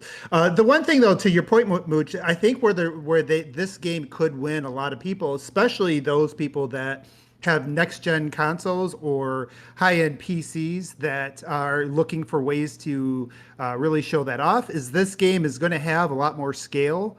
and supposedly a lot more destructibility. We'll have to see that in action, but I think that from that standpoint, it could be pretty impressive. Sometimes you just take the thing that you've already been doing really well and you just do it a lot better. And so again, yeah, the proof is in the pudding. Like, we'll have to wait and see what happens when they start to show the gameplay. But I'm feeling kind of optimistic about it. I think like some of the developers on the game are feeling really good about it. And I do want to see, because this might be one of the few games that could wow people that have that next gen console and want some next gen experience. And last gen did not get up to that player count. And or even like Battlefield 5 even was kind of limited in destructibility. I didn't think it was that impressive from that standpoint. So this could be a pretty substantial jump up, but just really in the details, and maybe not in the overarching here's this one really standout feature that we can advertise. It's going to be maybe something you have to see and feel for yourself. Yeah, that's a great point, Ebim. I want to go to Eric real quick. I think you wanted to say something about Battlefield as well. No, I was just gonna echo kind of what Mooch and Slow-Mo were saying. Like people seem to conflate this whole idea about what value is when it comes to gaming and entertainment. And the fact of the matter is, like, that's all into the consumer. So I don't want to really rehash what they were saying, but I watch people out here, and it's like they put this value on a multiplayer game because they feel like they can return to it over and over again. But that doesn't make your experience any better or less than somebody who felt like they got their money's worth out of a 12-hour single player game or more. I feel that there's some games that are 70 and they blow the game, like Valhalla, something like that, like an Assassin's Creed game. I've lost a lot of interest in Assassin's Creed games because they're just too bloated. Yep. I don't mind a game respecting my time being a solid 20, 25, 30 hours, but it was an amazing story, an amazing campaign. It didn't go crazy with exploding the map, and I'm fine with that. But you can't dictate what the value is of something to somebody else, Right. So for my peeps who are looking forward to this Battlefield, 100% go. Now, like you said, they might have some other issues when it comes to getting into that arena, but this whole I don't know, gamers are a weird breed because it's like anything else you will run out there and you'll give up the money for, but the $10 extra in the US is freaking people out, where people like in Canada are paying a lot more, people in Brazil are paying a lot more, people in Australia are paying a lot more, right? But here it's like people will go, and Bia know what I'm talking about when I say this, like they'll drop $300 on a pair of Jordans sight unseen, no problem. When everybody knows a pair of Jordans does not cost $300 to manufacture. Right. They're getting over it, but it's that name. But if you want it, you will go and do it, right? In the entertainment realm, streaming prices continue to go up. Netflix is not what it cost to stream when it first came out. They ain't $7.99 no more. Right. Nope. It continues to go up, and people's like, but I like to do it, so I'm gonna keep doing it. You may bitch. Nobody wants to pay more money, but if it's something that you want, you will find a way to make it happen. But for some reason, we've got to this thing where $10 more. Are you out your damn mind? It's like $10 more for something that you say you love and you want to do, and you're going to get a lot of hours out of.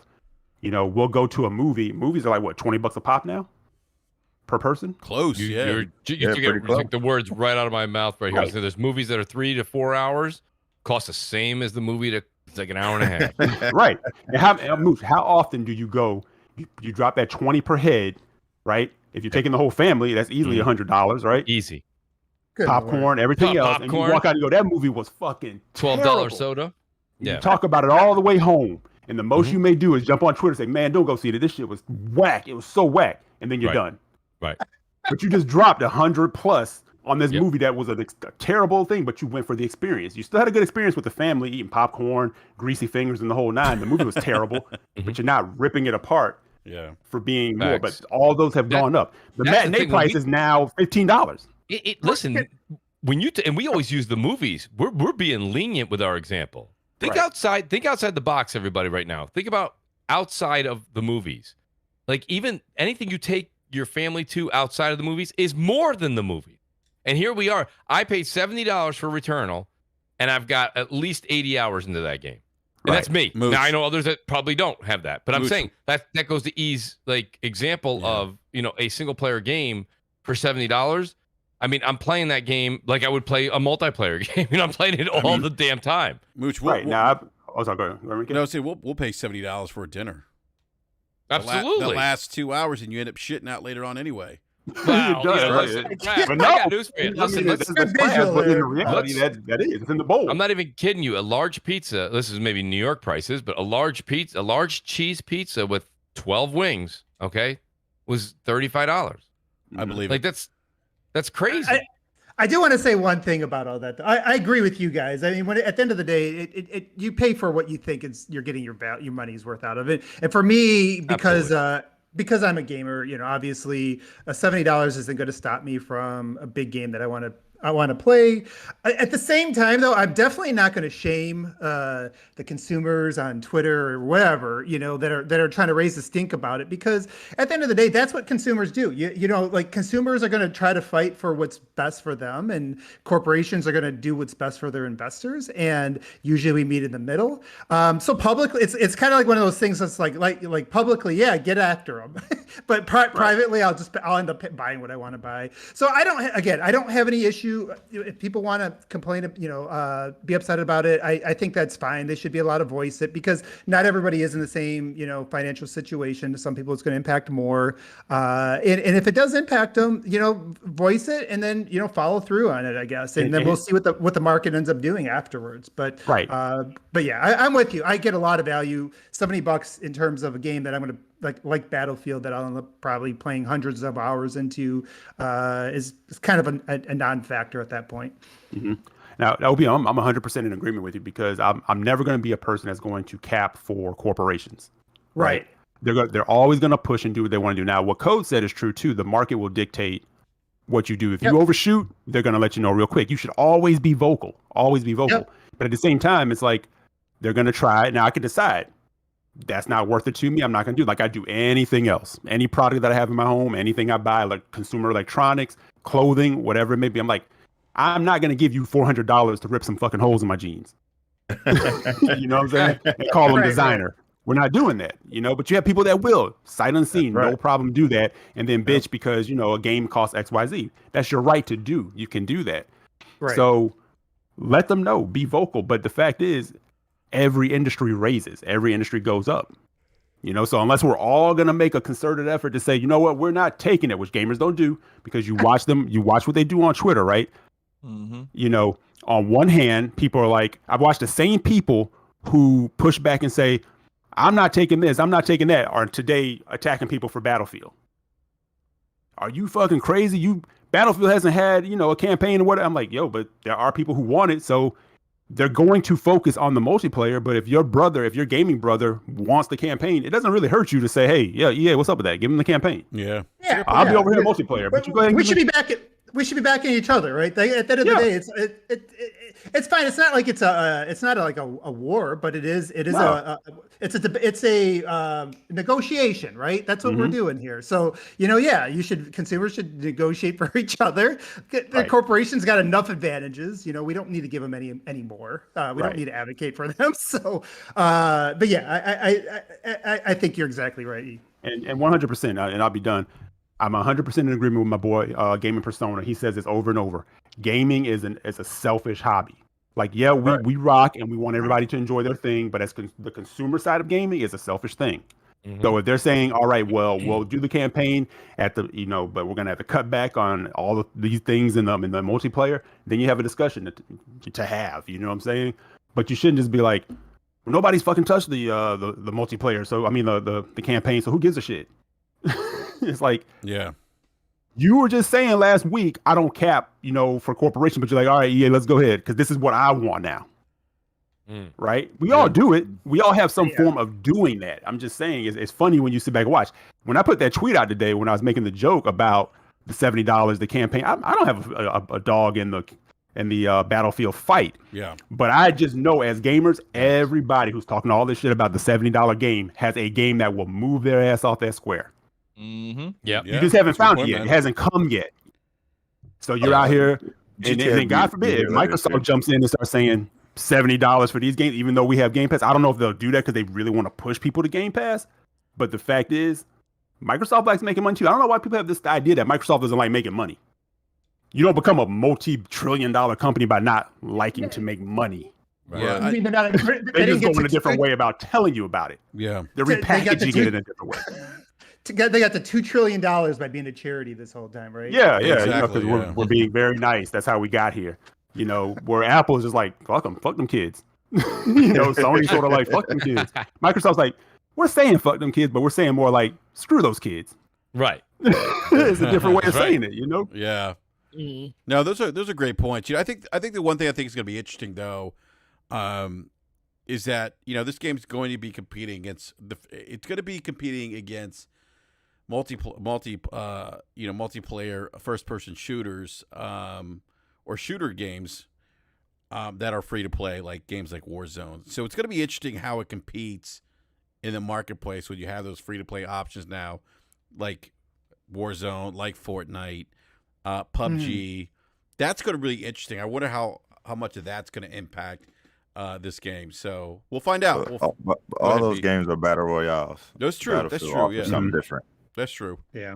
Yeah, right. That's true. Hey, didn't that kind of happen with like Call of Duty? Like they were kind of still coming out, charging, and then the market kind of dictated to them that they needed to come out with a mode that kind of allows them to play in that game. So again, yeah, Battlefield they're going to try what they're going to try, but they'll always have the ability to walk it back. Because guess what? As gamers, if the game is good, you'll rock with whatever they're working on. Yeah. Yeah. If it's trash, you're done. Yeah. And it's funny because a lot of people are like, battle royales played out. I hear that all the time. And I'm like, okay, so if you think that's played out, then tell me how you feel about team deathmatch. You know what I mean? Like, right. Exactly. So capture the flag. Capture the flag. You know what I mean? Yeah. It's just like I'm so tired, and that's why that's my main gripe right now. And again, we've had some great overtop discussions. We got to wait until we see more on June 13th. So I'm really waiting until Sunday until we see more. But if this is just more Battlefield. Like same thing with Call of Duty. Like here's the thing with Call of Duty, okay? And everyone likes you have to. They do compete. They compete. You know what I mean? It's McDonald's, Burger King. It is what it is. But like whether you care for it or not, Call of Duty having the campaign for Cold War, I thought the campaign was decent. Okay, I don't care if you like it or you don't like it. That doesn't matter. It was decent. And then they have all those game modes that they've always had, and then they have the battle royale. It's like it's like we all have this locally, right? You have a large mall near your house, and then you have the smaller mall, right? And so they both have their own kind of like pros and cons, but at the end, everybody wants to go to the larger mall, right? Why? Oh man, more stores. Mooch over here calling Battlefield the small strip mall with the liquor store. Yeah, the TCBY. Yeah, As long as it's they got like, my you know what I Remy, mean? I'm good, baby. Hey, But I mean, like, I just think that, like, and maybe it's an example I'm just trying to give you. That's Call of Duty has all of those modes, and then they added something to it, and that's kind of what we were talking about, and what E was kind of getting on about. And I agree with him. Like, that's the whole thing. Battlefield needs to show me. It didn't do anything wrong yet. Show me more that you have to offer than just typical Battlefield. Again, you already got the B monies and you've already got the Fortes. But can you get the Braps and the Mooches and the slow-mos? And the way you could do that is show something new. Don't let me tell you what to do. That's your job. You sell me on what's new, and if it's new, what do you want, Mooch? What do you want? A game mode. That's up to them.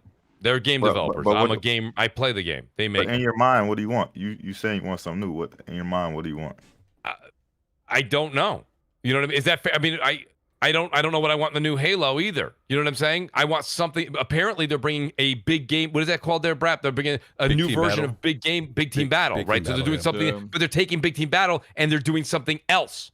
So take what you have and do something else. I'm not telling them to turn it into a Mario Brothers game. Yeah, what Mooch does know is that what Battlefield has provided before isn't what he wants. So even though he may not know exactly what they could bring that could get him to put Call of Duty down and play Battlefield exclusively, that's up to them to figure out something that would entice more gamers to play Battlefield than just your B monies and your Fortes. I don't think people should look at games like that, because Call of Duty could never do anything to entice me to play that fucking game. Exactly, not now anymore. I don't care what modes they put on there, whatever they do. Call of Duty could never entice me to play that game again. But I mean, that's fine, but when I look at just other games like Madden or any other game that I play, They can add whatever mode they want to. I'm not touching the game again. You know what I mean? Like I don't look at games where I'm like, you know what? I could play that game, but if they had a different mode, maybe I get more interested. Like, no, I'm just done. No, I respect that, B, but hear me out. I left playing Call of Duty multiplayer for a solid 2 or 3 years. Just stopped. I was done with domination. I was done with team deathmatch. I didn't want to play hard point. I didn't want to do that stuff. Enough. Then they did Battle Royale. And I can understand where you could say right now it's played out. I understand that. If you feel that way, I can't talk you out of it. But the way that they have their Battle Royale, personally, even if you don't like it, I would say if they said you had to play I like their format of Battle Royale better than anybody else's currently. That's a personal preference. I'm not saying you have to buy into that. But what they did is what Slow-Mo said.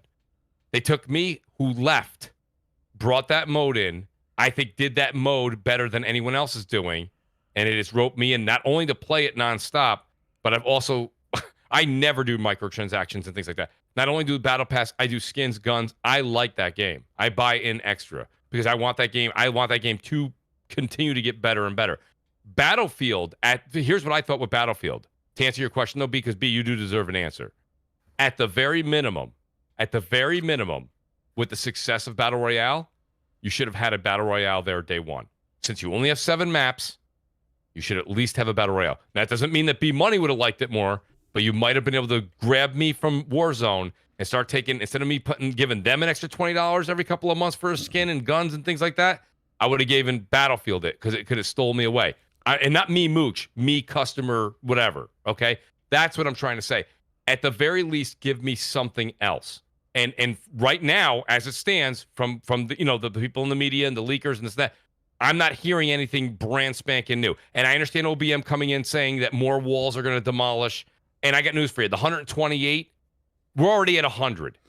128, that's like telling a like a multimillionaire that has $400 million in the bank, you're going to give him like $8 million. He's gonna be like, dude, I'm good. You know what I mean? He's already got $400 million. Like, my point being is to go from 100 to 130, 128, that's not a big deal to me. That's not a big deal, I don't think, to anybody. That wasn't shocking. And then it was only 64 though, I think, on last gen. Right, but we're already at 100 everywhere else. So the number's been raised. They were 64 before. We're at 100. The level's already been moved up by other companies. So now you're at 100. You went to 128. It's like, who cares? Yeah, so, but 100 people, you eliminating people the entire match. Yeah, where, you know what I mean? Right, so guess what? Game. It's like I said, it's more like Call of Duty now. Twitchy. There's people all over the place. Not at all. How can you say no? I don't. That's what I don't get. You're like, wait a minute, Mooch. It's more strategic. This and that. We added more people. Okay. Well, now there's more people around pegging you from all over the place. You do realize that these Battlefield maps, even the ones that were in like previous ones, are double the size of those Warzone maps. They're big maps, that's true. But I mean, if you want to go and scale out to like I said, the largest dirt pile on the left-hand corner of the map and sit there and snipe all day.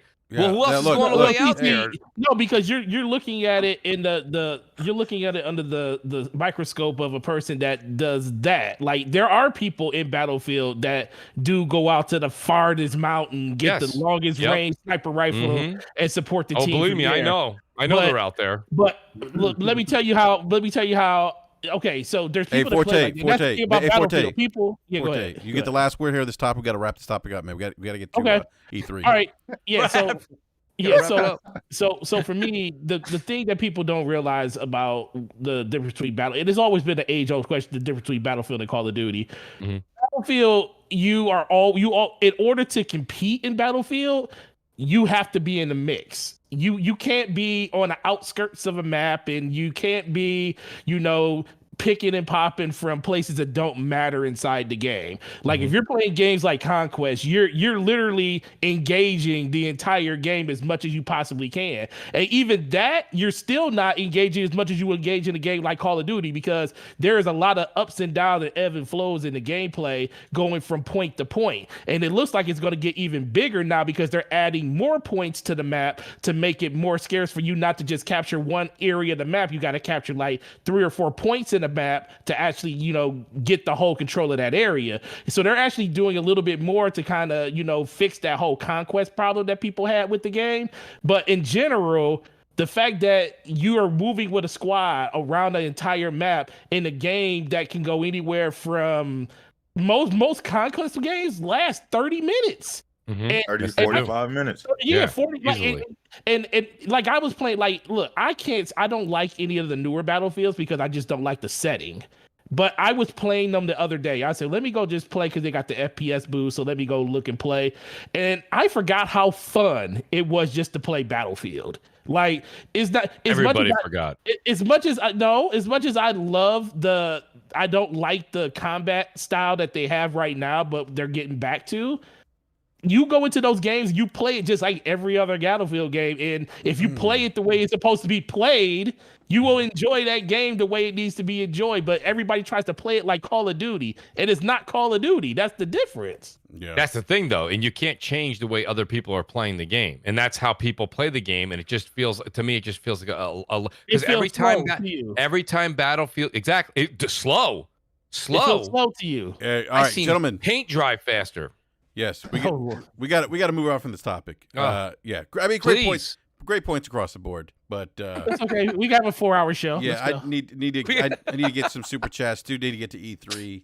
Let me get a super chat from excuse me, Mr. Stanley Buffington with the $5 super chat. It says Battlefield 2 multiplayer only 2. Battlefield 2 was multiplayer only 2. I'm happy they're putting our resources in multiplayer instead of a forgettable single-player experience. Thank you for that super chat, Stanley.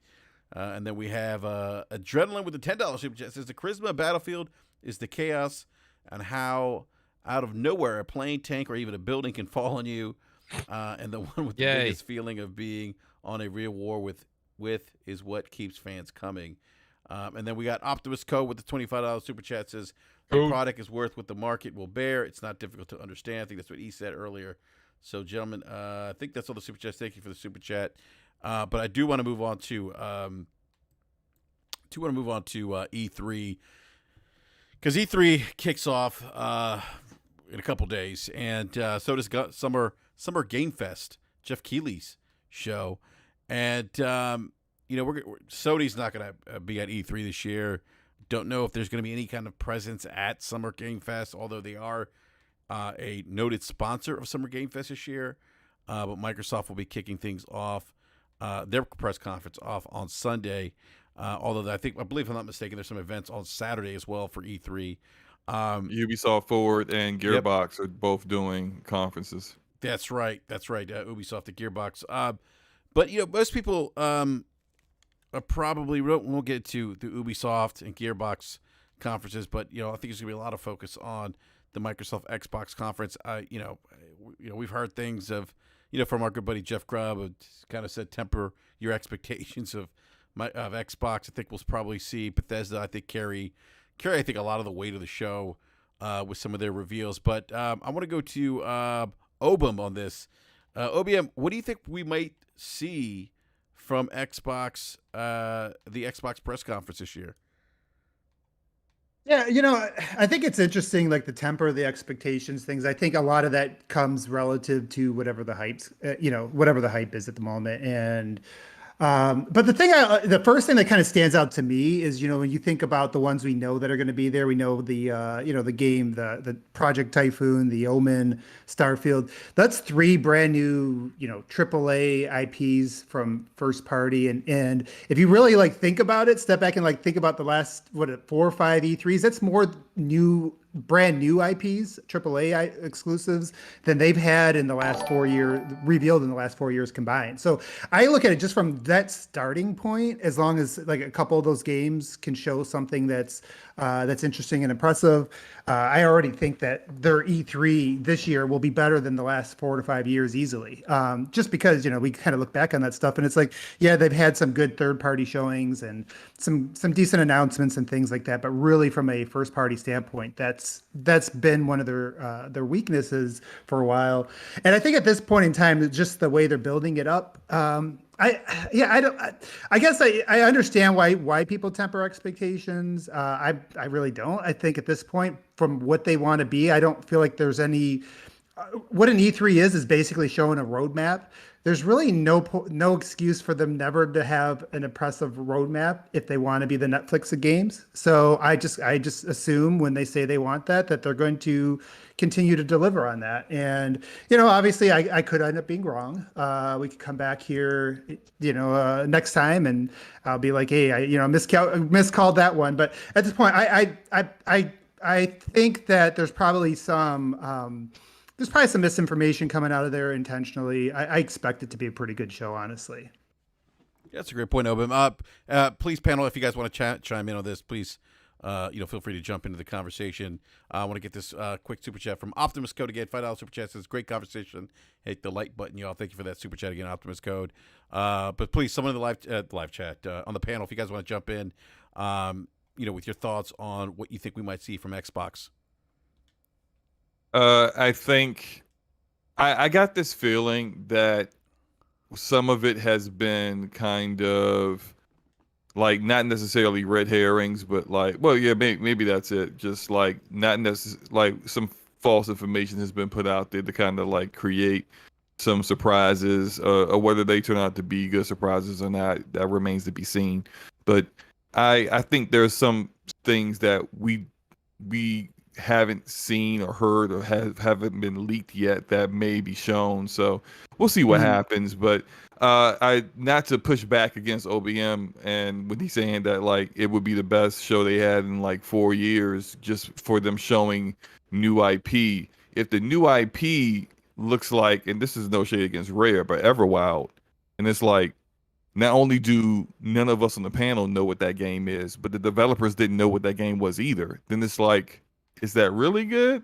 It's like, yeah, you showed new IP, but then no one wants to see that. Like, or no one's really hyped for that, So it's like, it needs to be good or look good. Yeah. And also for me, just for me personally, I'm sick and tired of CG trailers. Like, just, I get it. It's the first time you show the game, but don't show something that gives people the wrong impression of what that game is. Don't show something.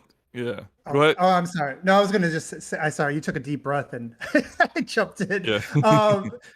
No, I was going to say, you're exactly right. And I want to just kind of clarify what I'm talking about. I guess the best way to put that would be like real potential, but you're right. Like the execution comes down to how do you show it, right? Like if you're just showing the CGI trailer, it doesn't really give you an idea of how the game plays or doesn't make you too hyped about it because you really don't know what you're looking at, then yeah, I agree with you. That's kind of a non-factor. And I think we did, and I would even say that last year we had a lot of that. We had a show that looked good on paper, but when you actually watch it, you're like, okay, well, I don't really know how this is going to be better than the previous versions, or what's going to make this next gen or make this exciting.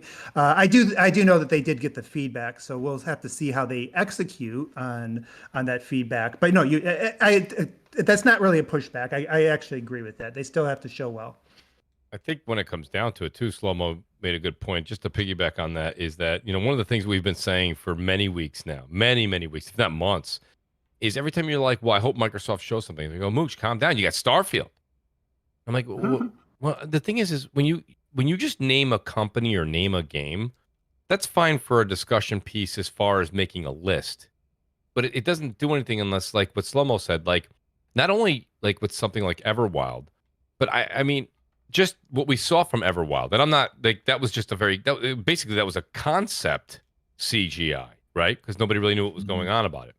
But besides showing more than just the CGI, the other thing that's really important is show the gameplay, and we have to critique: is the game going to be fun, right? That's what us gamers we have to say: is this game going to be fun, whether you like it necessarily or not? Let's talk about it from a broad perspective.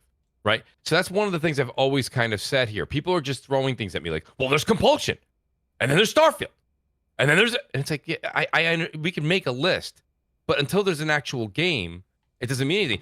If I could just take you back just before Returnal came out, people were like, well, what is it? What's it going to be? Blah, blah. And this is just before the game released. I don't know if I'm going to like that. I have people saying they don't know if they're going to like Returnal 3 weeks before it's about to release when they've seen it. But people tell me they can't wait to play Everwild. People can't wait to play Starfield. How do you know? Like, if you look at even the screenshots we saw from Starfield, which are supposedly dated, it looks like Prey. And if you remember right, I loved Prey. No one else did. Yeah, nobody else did. So, right? Yeah. No one else did. So, like, right? I loved it. I thought it was a fun, interesting concept. I liked that it was space exploration. I tried twice. I tried, and that's fine. Times. But like that's so what I in slow-mo, great example. Like Starfield could be like, not exactly like Prey. And everyone's gonna be like, oh, well, then you're gonna see the same people that were defending Starfield just defending it because it's a Microsoft asset. And it's like, that's not what we're supposed to do. Like, take a step back and be like, is this good? Is this not good? Like, I said this, ready? Everyone was like, well, Mooch, you have to be critical on both sides. I went and got Godfall on sale for like, I think I got it for like $23 at GameStop. I don't like Godfall. I understand it's not a Sony first party. That's not the point. Right now, it's on PS5 and PC. And I don't like that game. It's not fun. Sorry. It's not fun. I don't think it's a fun game at all. That's a me problem. But my point being here, in all fairness, is when this show comes on, everyone's just, let's see the games, like Slow-Mo saying. Show some gameplay. Don't just have Ninja Theory come on stage and show us that their next scene is being, filmed in Rome, Italy. I don't care. I don't care. We stopped by. We saw the Pope is going to be in it. I don't care. It doesn't matter. Show the game. If you're not going to show the game, don't show us landscapes. Don't show us people in mocap. Okay, we don't need this. We understand they're in mocap. We get it. We got it. People in mocap. Right? That's all they ever show at Ninja Theory. Everybody with a bunch of ping pong balls all over them. And then we saw New Zealand. It's like, come on. Oh my God. It was Iceland. Yeah. Nonetheless. But my point being is like, what Slow-Mo said is actually gospel. We've got to start seeing. Microsoft has to put not just their best foot forward, put the games forward. And I hate to say this, but let the games do the talking. I agree with that. That's what I'm looking forward to. I'm looking forward to Microsoft finally, once and for all, and I do agree. I think all this temper your expectations thing is kind of a ploy, right? They're doing reverse psychology. For the past 6 years, Microsoft has come out, and we have, the famous Phil quotes. It'll be the biggest E3 since you fill in the blank. Okay, well, this time they're like, nah, it's going to be all right. They're probably going to have something to show. And I think that's going to be great. That's what's going to make this show better than the past few. It's because they didn't come out and say this will be the greatest thing since sliced bread. They're literally saying this will be good. Well, and if you walk in and think good, you might walk out and think great. Let me tag you in, Mooch. I'm jumping in the ring now because I actually said that before. I don't know if you guys remember, like a couple of E3s ago when we actually had the E3.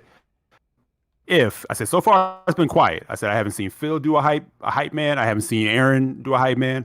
And if they don't come out and do that, we might be in for a good show. And sure enough, the day before the show, they came out with their usual biggest one ever. Blah blah blah. All get ready, get ready to have your eyelids flipped and all this other stuff, right? And the show was like middling. It was like, okay, whatever.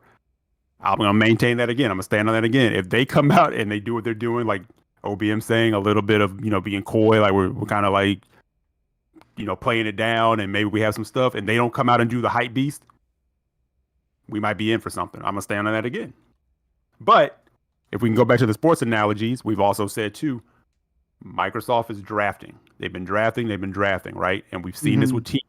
And people are like, oh my God, they went and got so-and-so. They went and got so-and-so. They're about to destroy the league. They're about to kill it. And then they go like 0-16, right?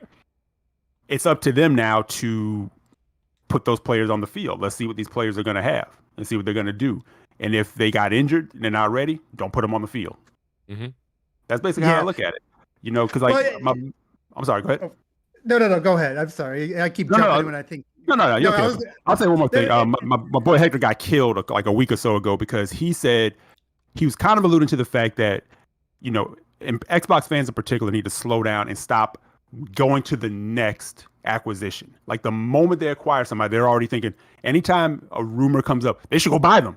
It's like they get really comfortable with Microsoft's money, right? And it's like, maybe slow down on talking about all the acquisitions because we could see another acquisition, and that's fine. Microsoft is a smart company; they know what they're doing when it comes to acquiring.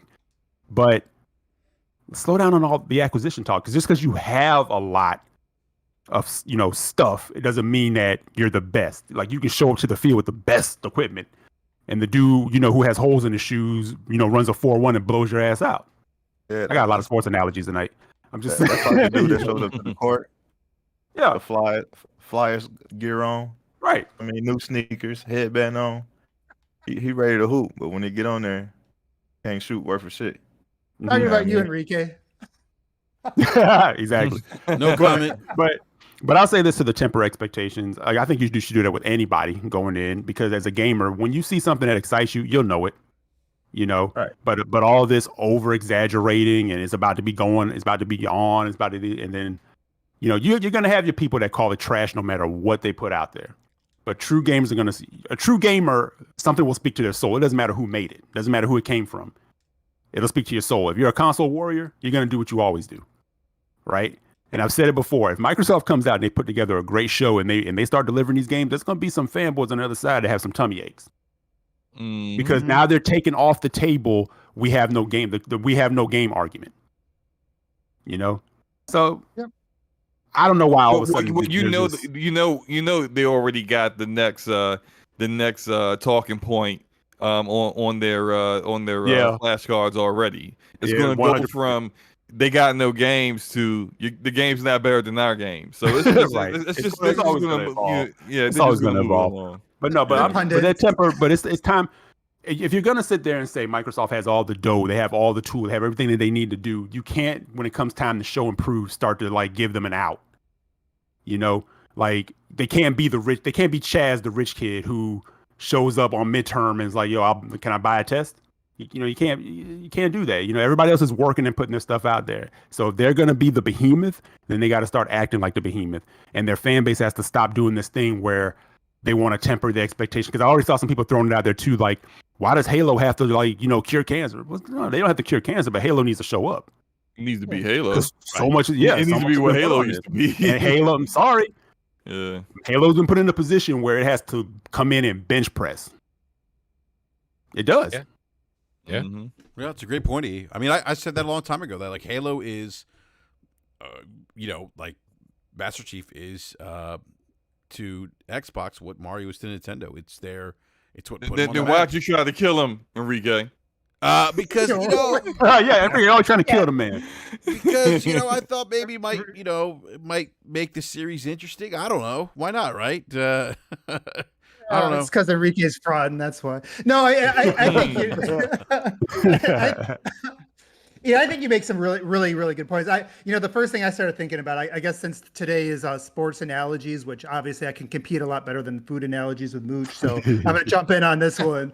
I think about the Philadelphia 76ers. Remember, all those years they kept drafting top players, players, and then people were like, hey, what's going on? How come you guys aren't winning yet? You said these guys are the next guys, and then it's just overnight. Embiid gets healthy, and they start to come together, and then suddenly it flips. And I think that's why people ask the question, and it's fair. It's they make the point that Xbox hasn't really put out a lot of AAA games in the last few years, and that's accurate. And they're like, you're gonna have to wait. And it's at least to a point they're still accurate. But I think that what people see is they are adding these prospects. They are adding these guys that have high-end potential, and they got to get off the injury reserve from COVID or whatever, whatever's kind of pushed them back. But I think at this point in time, you see that potential, that it is something that could flip. And Enrique mentioned Bethesda. I think from what we kind of been hearing, I think Bethesda is going to have a lot of influence on Xbox and how they do things. We know they've shown their games pretty well. They've connected with their communities well. Their messaging's been good outside of trying to pivot to the gas thing.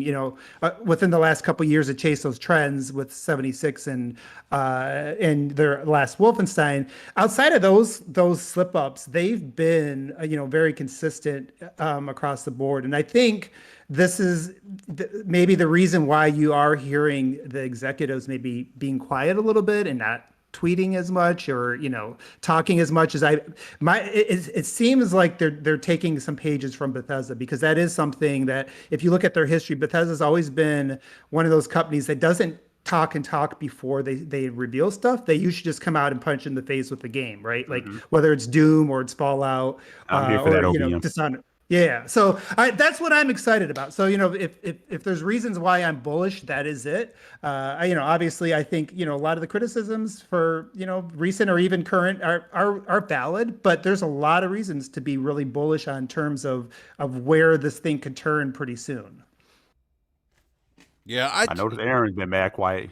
Somebody got a rein on him. Yeah. Somebody grabbed his Twitter and shut that shit down. Yeah, you know what's been interesting? Which they need to. Yeah, you know what's been interesting? He walked by on a Monday morning like, "Hey, can you come here for a minute?" Yeah, we're gonna revoke your Twitter privileges today. Yeah, he's like, close the door. Come in for a minute. Close the door. Yeah, that's how they improve the messaging. Right. You know what's interesting is I think Mooch brought this up that. That they are awfully quiet, and years prior it was like this is going to be the best Xbox show ever, and then we know what happened, and so maybe this is something different, and I actually do believe it sounds like it. I do believe it's something different. I actually really believe that Bethesda's going to be carrying much of the weight on their shoulders this E3 for Microsoft. I think we'll see. I think we're going to see Halo. It's only going to be multiplayer. We'll see. We're not going to see the campaign stuff. Arcane Austin's game, probably Omen. Yeah, I think we'll see Arcane Austin. I think we might get a release date for Psychonauts 2. Maybe that day. There'll be a stealth release for that game on Game Pass. So we'll finally get that announced. I don't sense, and I at least from what I've heard, I don't think any big like megatons for Microsoft per se. Maybe I know there's that rumor of an acquisition of an IP. I know some people thought that might be Splinter Cell. I don't think that's the case. We know that there's that rumor with Ubi and Splinter Cell and a Splinter Cell PvP type style game, which I don't know if that would make me excited. I don't know. I'd have to see what it is. But I think a lot of what we're going to see and be talking about is probably going to come out of the Bethesda show, or what Bethesda is going to show us. And I think for the foreseeable future, that Bethesda is really going to be carrying the weight for Microsoft until their studios already start showing some of the stuff that they're working on, which isn't a bad thing. I think I've always said, I think, and I said this to you, OBM, 5 years down the road from now, I think we're really going to be looking back at this Bethesda acquisition being like, wow, this is the thing that really kind of maybe turned things around for Microsoft, and it made Game Pass and that Netflix of video games. Into like what you guys were just saying earlier about like Halo needing to be that superstar. Halo doesn't need to be LeBron anymore. Like Bethesda, if people don't understand, like Elder Scrolls, at least worldwide, maybe not here in the States. I haven't looked at the numbers, but worldwide is a bigger IP than Halo is, especially on the PC and things like that. So there is. I think they have that. It's like what when LeBron has superstars with him. I don't agree with that, OBM. I think Halo needs to be Michael Jordan, because no, really, because of what that game means to the Xbox platform, and the impact it had on the industry. Bringing first person shooters, that genre, to the console platform, and just having that the kind of, it opened the doors for FPSs in consoles that we hadn't seen before. And Master Chief's such an iconic character that I think he's still, Master Chief or Halo needs to be, I still think, a showpiece. I think it's still a very, very important, if not the most important franchise that Microsoft has right now. I think it's still a superstar. It's just not, like, going back to sports analogy, it's still a superstar, but it no longer has to be the superstar. It can be part of a big three or something. You know what I'm saying? Like, I guess that's what I'm getting at. It's not, just don't be Jason Terry. Yeah. Say Jason Terry. Man. Like, Jason Terry was never that good. I'm sorry. I think you're onto something, OBM. Unfortunately, I think you're in a time machine because you're seeing too far out. Because right now, as we've said, a hot tub time machine, Mooch. Well, yeah. No, that's on Twitch. Listen, I think the thing about it is, got that. Thank you. That's great, by the way. Don't forget to tip your waitress. Listen, I got to tell you, here's the thing. OBM's right. Eventually, Halo can be part of a big three or a bigger front for Xbox. Unfortunately, they don't have anything else right now to take the star role, right? So Halo for the foreseeable future, right now, like meaning Sunday, Halo does need to be the superstar because Starfield's not ready. We don't even know what it is. We don't even know how much we'll see of it. And then every game that you'll mention after that is many, many, many years away. So Halo still needs to be, because what BRAP said actually does hold water. If Halo comes out and doesn't impress, it leaves a very bad taste in people's mouths until they're able to show the other games. Will Bethesda do a good job showing? Yes, but just how much of the games can they show? Arcane's newest game coming out is a PlayStation 5 exclusive. Okay, Ghostwire Tokyo as well. So that's some of their studios, very talented people, by the way, that are making a game exclusively for the PlayStation currently. So you have Starfield. They have other teams out there, but I mean, you're going to see, you're going to see a Wolfenstein 3. Okay, but Stein. that's not going to steal any thunder from Halo. So Halo is still the big boy on stage this Sunday, and let's not make any mistake about that. So that's the thing. I think OBM, you're right, down the road when we get a chance to see Obsidian and a couple others start to flex their muscles a bit. But until those guys are ready to show something, Halo and Gears, and we're not going to see anything from Gears. Halo is going to be the big boy this year. Maybe Halo, Gears, and something from Obsidian next year with a Bethesda splash. But that's the thing. So I just wanted to comment because you guys were making some really good points. So maybe you're right. In the future, it doesn't need to be the LeBron, but it certainly can't be the Porzingis, okay, of Sunday. Okay? Thank you. Thank you. Great point, Mooch. No, and nobody's going to say... So Mooch, just kind of on that point, and I actually, in the short term, you're right. Halo is pretty much the thing that's going to stand out. A lot of where that talking point comes from, at least from me, as a Halo fan, one of the things you kind of heard a lot.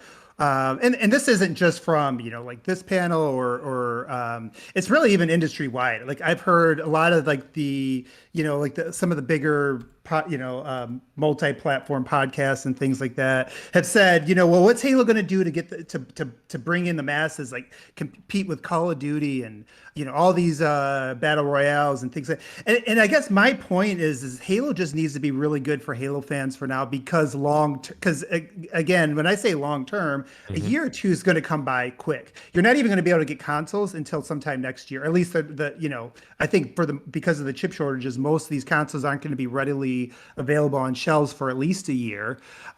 So really, like in that standpoint, it's just like, make the base happy. When Halo and I get it. This year is the meme. It's Halo Forza, and if you go back to the launch of the Series X Gears, that's pretty much what it is. But I think at this point it's fine, because the only people who have really the next gen consoles are the enthusiasts. Appeal to your enthusiasts. Make sure that you make the base happy there, and then you can kind of branch out and start bringing in. You can use those other studios to start expanding your reach. But right now, I think the most important thing for Halo is that people who are still Halo fans, they look at this as one of the best Halos. And so that aspect, I absolutely agree with. That's what I expect, and we'll see what happens. But I'm not really like tempering or reducing expectations from that standpoint.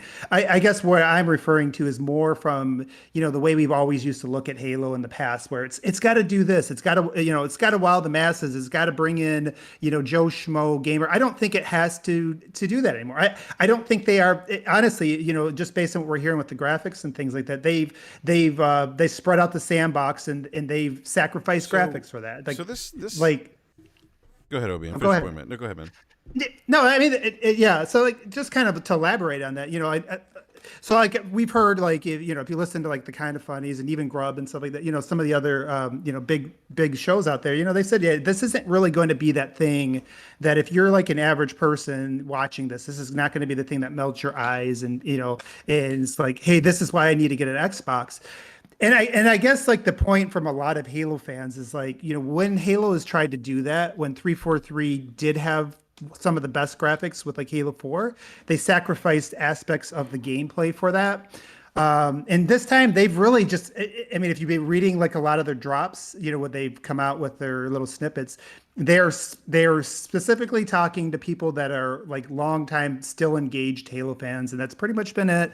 I think maybe later on they might branch out with the bigger mode and things like that and see, you know, maybe later on they come up with some battle royale. But I think at least initially it's just about wowing the base and not necessarily the everybody else for now. Whether that's the right or wrong business move is something for other people to debate. I don't care. I want a good Halo, and I think that's what, you know, when you look at the 10 million people on PC that you know played Master Chief Collection.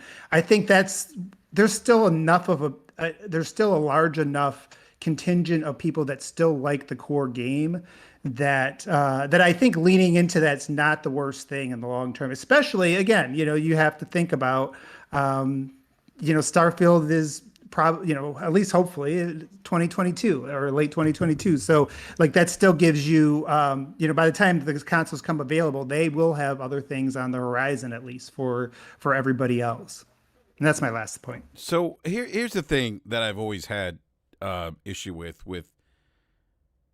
what we're seeing with Halo and this conversation around, like, you know, oh, you know, it's not going to melt people's faces off, or, you know, it doesn't, it just needs to appease to the Halo crowd and not the masses. Like, how do we get to a point where it was okay that it didn't do that? Because it used to do that, and it used to melt your face off, and it used to have great gameplay, and like, let's just face it, 343i just hasn't been able to perfect the Halo formula the way Bungie did. Well, I would ask this though. So Enrique, like if you think about other single player shooters out there, which other ones, so there's always going to be a prioritization, right? Like from developer standpoint, you only have a certain amount of power. And if you throw everything in the graphics, then maybe you have less people on the screen. You have like shorter sight lines. You have more enclosed environments with, you know, with more things kind of blocking off, you know, where maybe enemies would be out in the distance. The two times where Halo's really popped up in terms of visuals was Halo 2 and Halo 4. And this is like from a Halo fan's perspective. And most Halo fans regard those as having the most limited like gameplay. And most people assume, again, we could be assuming wrong. Maybe some developers will come out and say we're being wrong about this, but we assume that they sacrificed those wider sandboxes to make the in-your-face details a lot prettier. So there is always a prioritization. I don't think that's always, it can have something to do with talent, but I think it's not 100% that. It's also just where do you want to put the resources? And so the wider you spread that out, and I know people will bring up the point like, well, Battlefield looks great and it's going to be 128 players, but then you don't have, that's not like computer controlled AI, that's not split screen. Obviously they have to go across the past gen consoles, which is probably my biggest issue. How much computer AI does Halo need? I mean, the grunts go around yelling, "He's back, the devil!" I mean, and that's pretty much it. I mean, like, I just, you know, as somebody that's, you know, I'm a Halo fan. I've, you know, played every Halo game. Used to play the multiplayer a lot. Don't play as much as I did. Well, anymore. if you play on Legendary, they don't do too much of that on Legendary. Well, they got dumb. They got dumb in Halo 5. Halo 5's AI is worse than Halo CE. But I replayed the whole thing. But my point is, why we can have both. Is my point. We've had both. You know, I don't think Halo needs to be this open like sandbox world. You know, I thought it was fine the way it was. Like it doesn't need to be this sprawling metropolis of, you know, like you know, like what's it called? What's a game that like Cyberpunk? You know, it doesn't need to be that. And it can have both. That's my frustration, is that this idea that, oh well, you know, we can't have Halo look good, we can't have smart AI, we can't have. I think there could be, you know, there could be a happy medium. It doesn't have to be one or the other. And I feel like with 343i, it's kind of been like one or the other with them. And that's why I say, I think even though Halo, you know, I understand there's Call of Duty now in the multiplayer space, you have more competition, but the campaign though, they can still make a very compelling campaign, one that really resonates with people, that people are going to look back and say, damn, that was a great story. You know, that's, Well, no, I agree with you on story, but Call of Duty is very corridor-y though. Like even when it looks open, it's really not. Like but that's what I'm saying. But again, I mean, I understand the multiplayer aspect's probably never going to be as big as it was because there's so much more competition in that space. But Halo wasn't just multiplayer; it was also the campaign. Like, how many of us remember, the Halo 2 campaign, or even Reach? I mean, there's some great lore, some great stories in this game, and that's what I want to see Halo do well again. Just that compelling narrative. I felt like they lost it a little bit in 5. I agree with that. Yeah. But also it's a showpiece. It's a showpiece. It always has been the showpiece, and I don't understand why we've gotten to the point where it's like, okay, it doesn't have to be the showpiece. I just don't agree with that, given the importance of this franchise and the fact that, let's remember, it literally put Microsoft on the map. Like without Halo, there's no Xbox.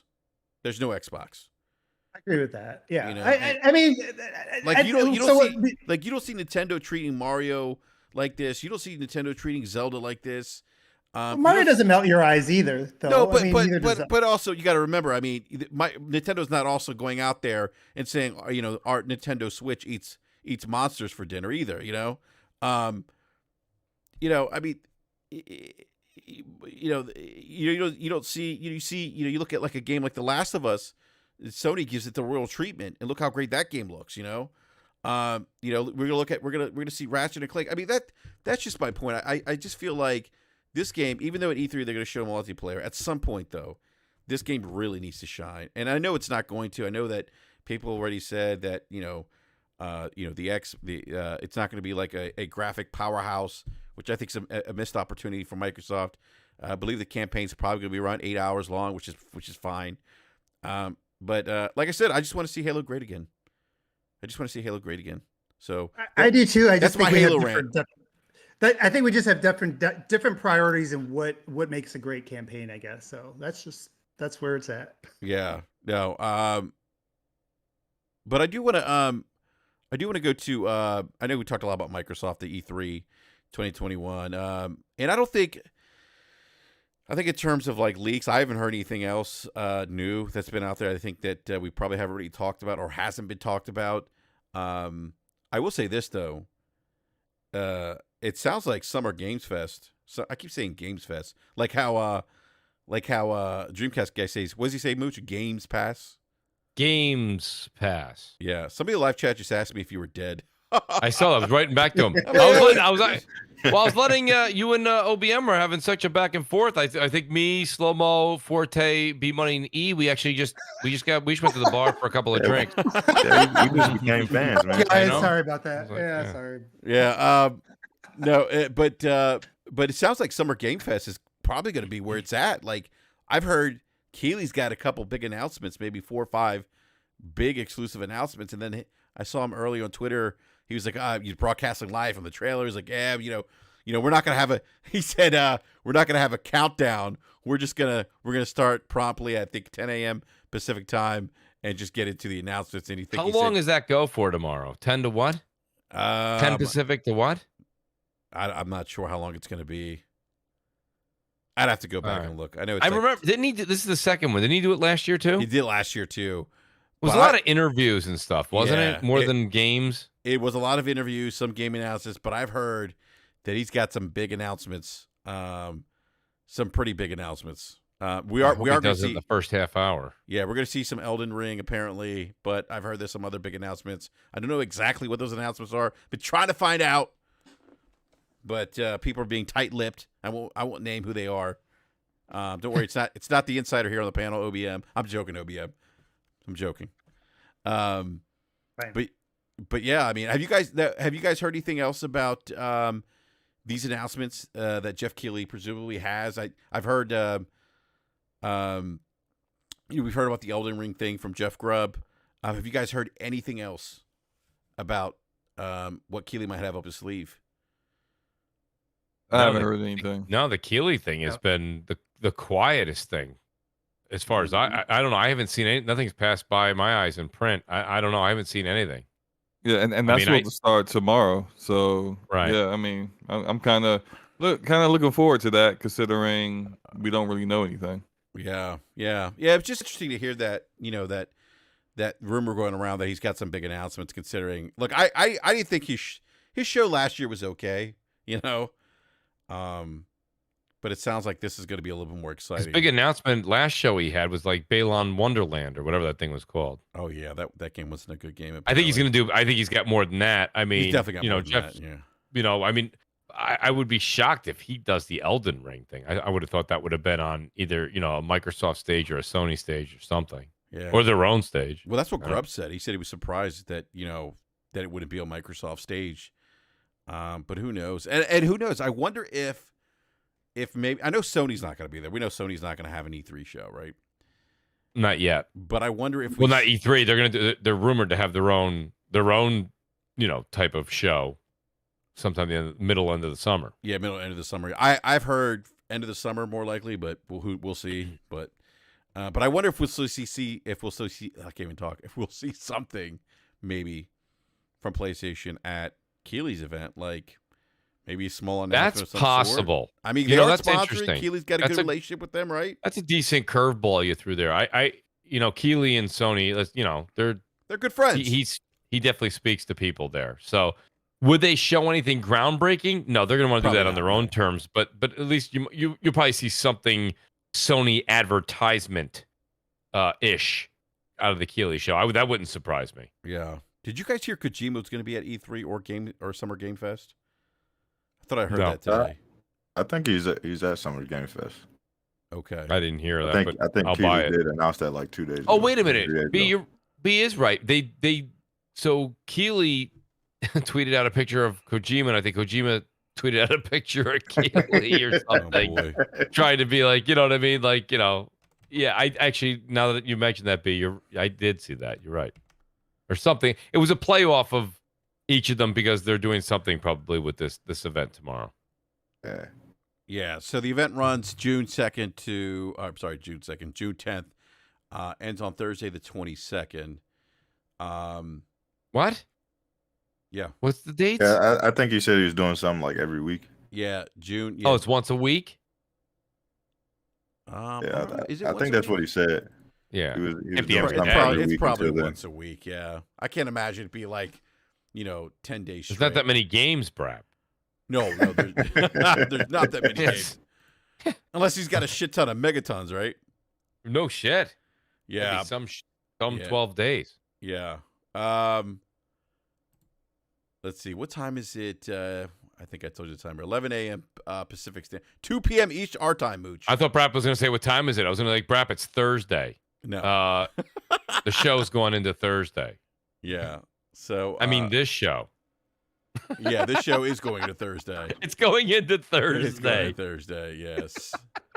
So yeah, it's gonna be interesting to see. I mean, he's got a lot of partners. You have Blizzard, Capcom, Devolver Digital, Gearbox, Bandai Namco, Sega, Steam, Tencent, Xbox, Ubisoft, 2K, and PlayStation's up there. I don't know, guys. I just feel like PlayStation will probably show like Kingdom Bridge of Spirits or something like that. Yeah.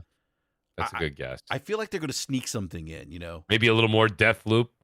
It could maybe. Not that you need to see any more Deathloop, but I might. Yeah. I wouldn't complain, but yeah, Deathloop would be great. No.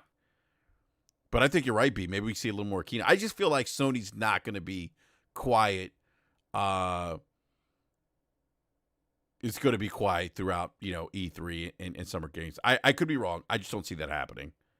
I don't. See we know that they're going to have games there just because they have exclusive partnerships. Like Square Show is going to have at least like 2 or 3 games that are PlayStation exclusive. So, you know what I mean? Like PlayStation will have a presence, but they won't technically have to be there. Yeah, that's true, B.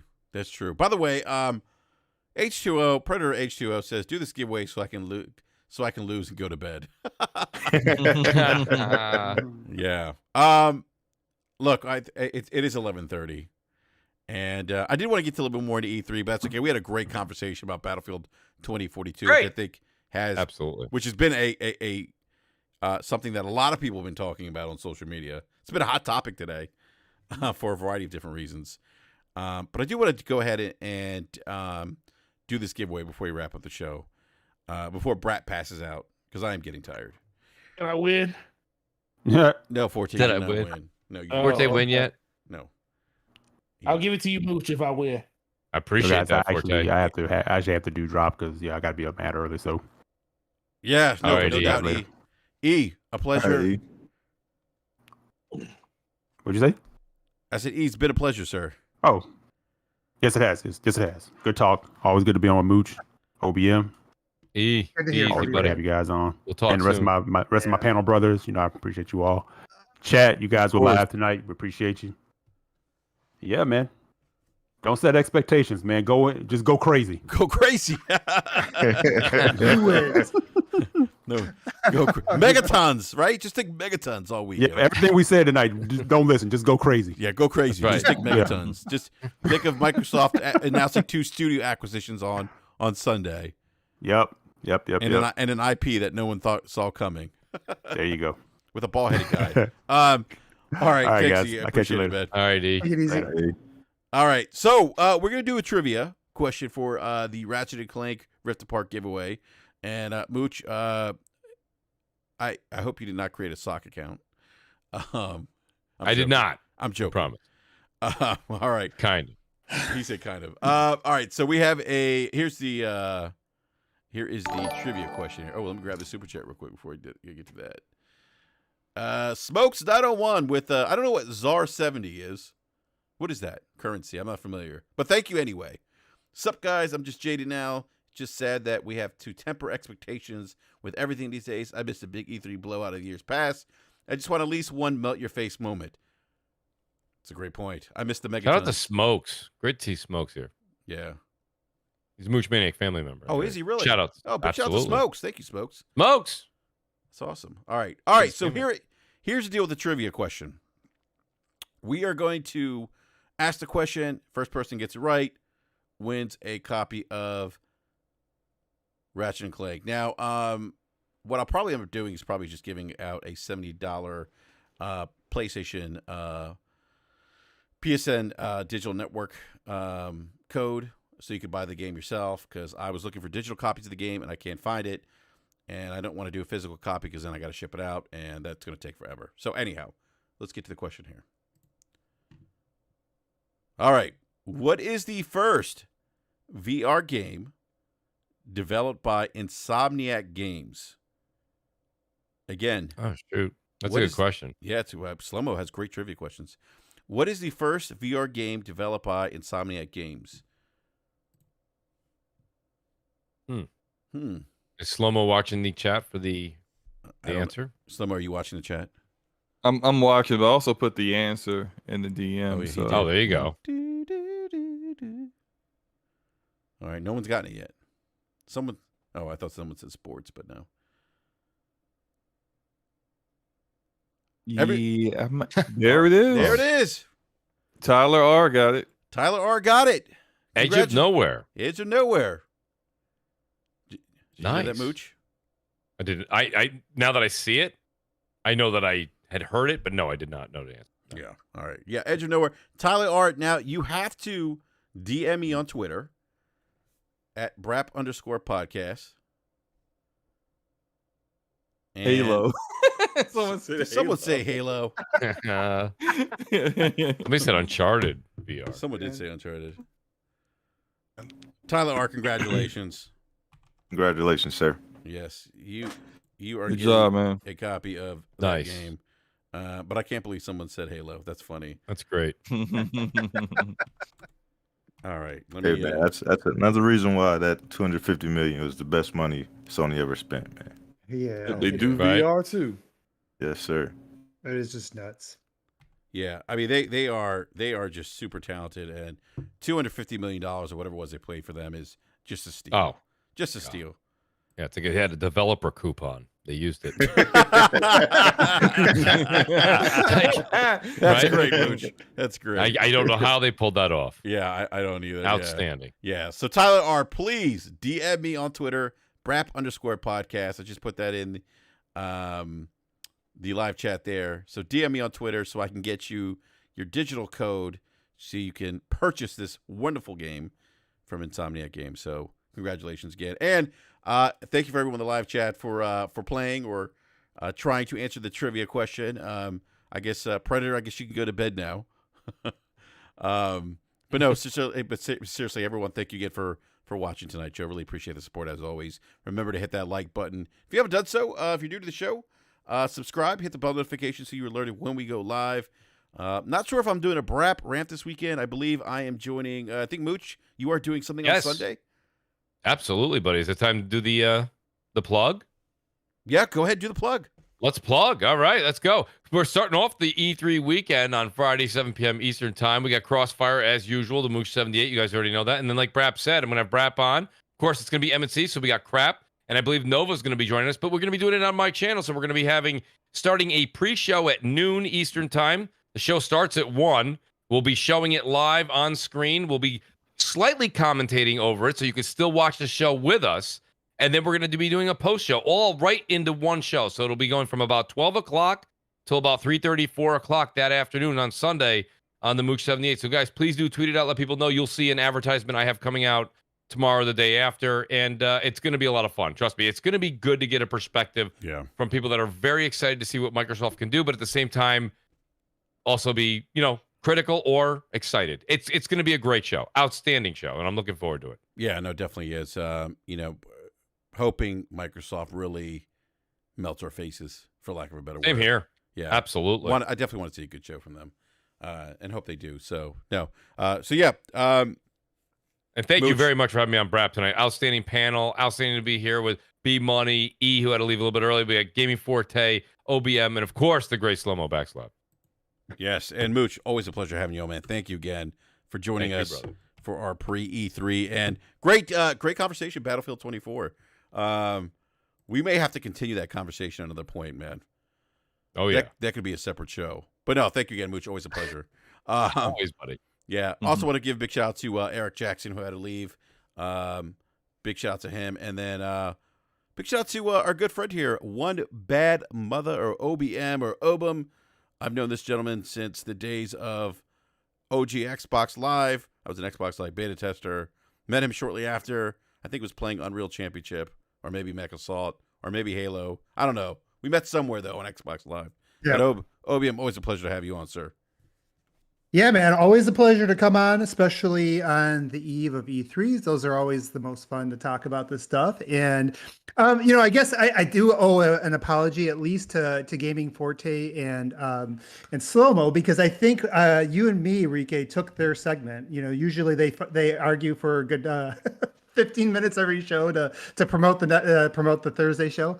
And I do want to just offer we don't have to do that every show. I do want to offer our apologies for stealing your segment there, and so I'll definitely promote your show right now too. It's everybody tune in and listen to them tomorrow, so you can get what you what maybe me and Enrique stole from you today. But Enrique, I think what we're gonna have to do a Halo BRAP rant sometime after. We might have to do that, man. Yeah, and get it out of our systems, because this is not a discussion that just started today. This kind of spilled over from other stuff. Oh, so no, this has been an ongoing conversation for a while now. Yeah, so we apologize for anybody that thought that went a little long. That's where that came from. But like I said, always great to be with you guys. If you guys want to catch me, you can catch me on Twitter at One Bad Mother.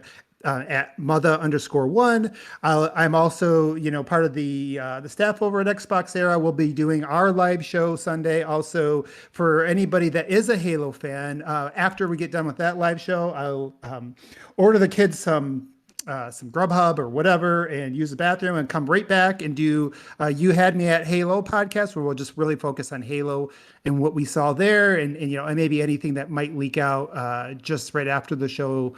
But anyways, thanks again, Enrique. It's always fun, and same with everybody on the panel, E and Slow-Mo and Forte, Mr. Mooch, and Enrique. As always, we'll continue these arguments later on, I'm sure, this week. No doubt, man. No doubt. Always a pleasure, OBM. I really appreciate your time as always, man. And then we have my man B Money 101. B, always a pleasure, man. Oh, and B Money. Oh, Sorry, yeah. I didn't mention B Money. I didn't want to get kids. B Money. Always good to hear from you too, man. The man who sounds like he's 7 foot on the show. So. Oh, that's hilarious. B, man, always a pleasure. Yes, indeed, man. I appreciate OBM and Mooch coming through, man. We had a great time. Appreciate the chat for pulling up and my brothers, BRAP. So we're right upon E3, man. I'm super excited, ready to see all the unveils and reveals of this upcoming week, and hopefully we get to see some exciting stuff, man. It's kind of weird because we don't really have a lot of like buzz and stuff going around because there's not many leaks. So all digital event, how it's all gonna play out. But I'm still super excited and looking forward to these upcoming shows. So everybody buckle up and see you next week. Yeah, absolutely. Hopefully we have a lot of exciting stuff to talk about next week, B. So, and you're right, B. Not as many leaks this year. Definitely not like that year. You may remember this, B, when we saw pictures of things. That we're like, oh, okay, that's happening. Yeah. So that was actually pretty fun. But no, B, always a pleasure, man. And then we have the man of many backslaps, the voice of reason at DPS. Slow-mo backslap. Yo, what up? Yo, great show, guys. Mooch, thanks for coming through. OBM, always good to have you on, man. You guys can catch us on DPS Podcast tomorrow on my YouTube channel, Slow-mo backslap, where we will be having Eric, who had to leave early. Eric Jackson will be a special guest, as well as first time on DPS, Jay Fonzarelli. Nice. So we're gonna have Jay Fonz on. We're gonna all talk about some topics that we got planned, maybe potentially something good that may pop up with this Summerfest thing that's going on tomorrow. So come on through. Forte will be sure to flub a few words and we'll have a good time. Flub a few words. Forte is actually did very well today in that department, by the way.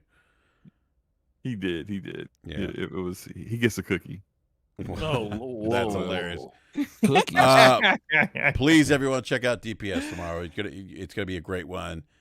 Two great hosts and Forte and Slow-mo backslap, and they have two phenomenal guests tomorrow, and Eric Jackson and our good friend Jay Fonzarelli. And last but not least, Gaming Forte. Forte, always a pleasure, sir. I just want to give you a big hug, but I can't hug you right now. You can.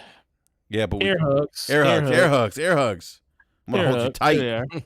Ooh, hold dang, you tight. I ain't know that's a bear hug you got there, man. Oh, man, never knew.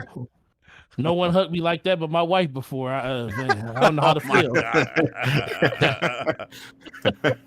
Nah, man. Great show. Great conversations. Battlefield conversation was lit. Yes, that was a great conversation. Sir.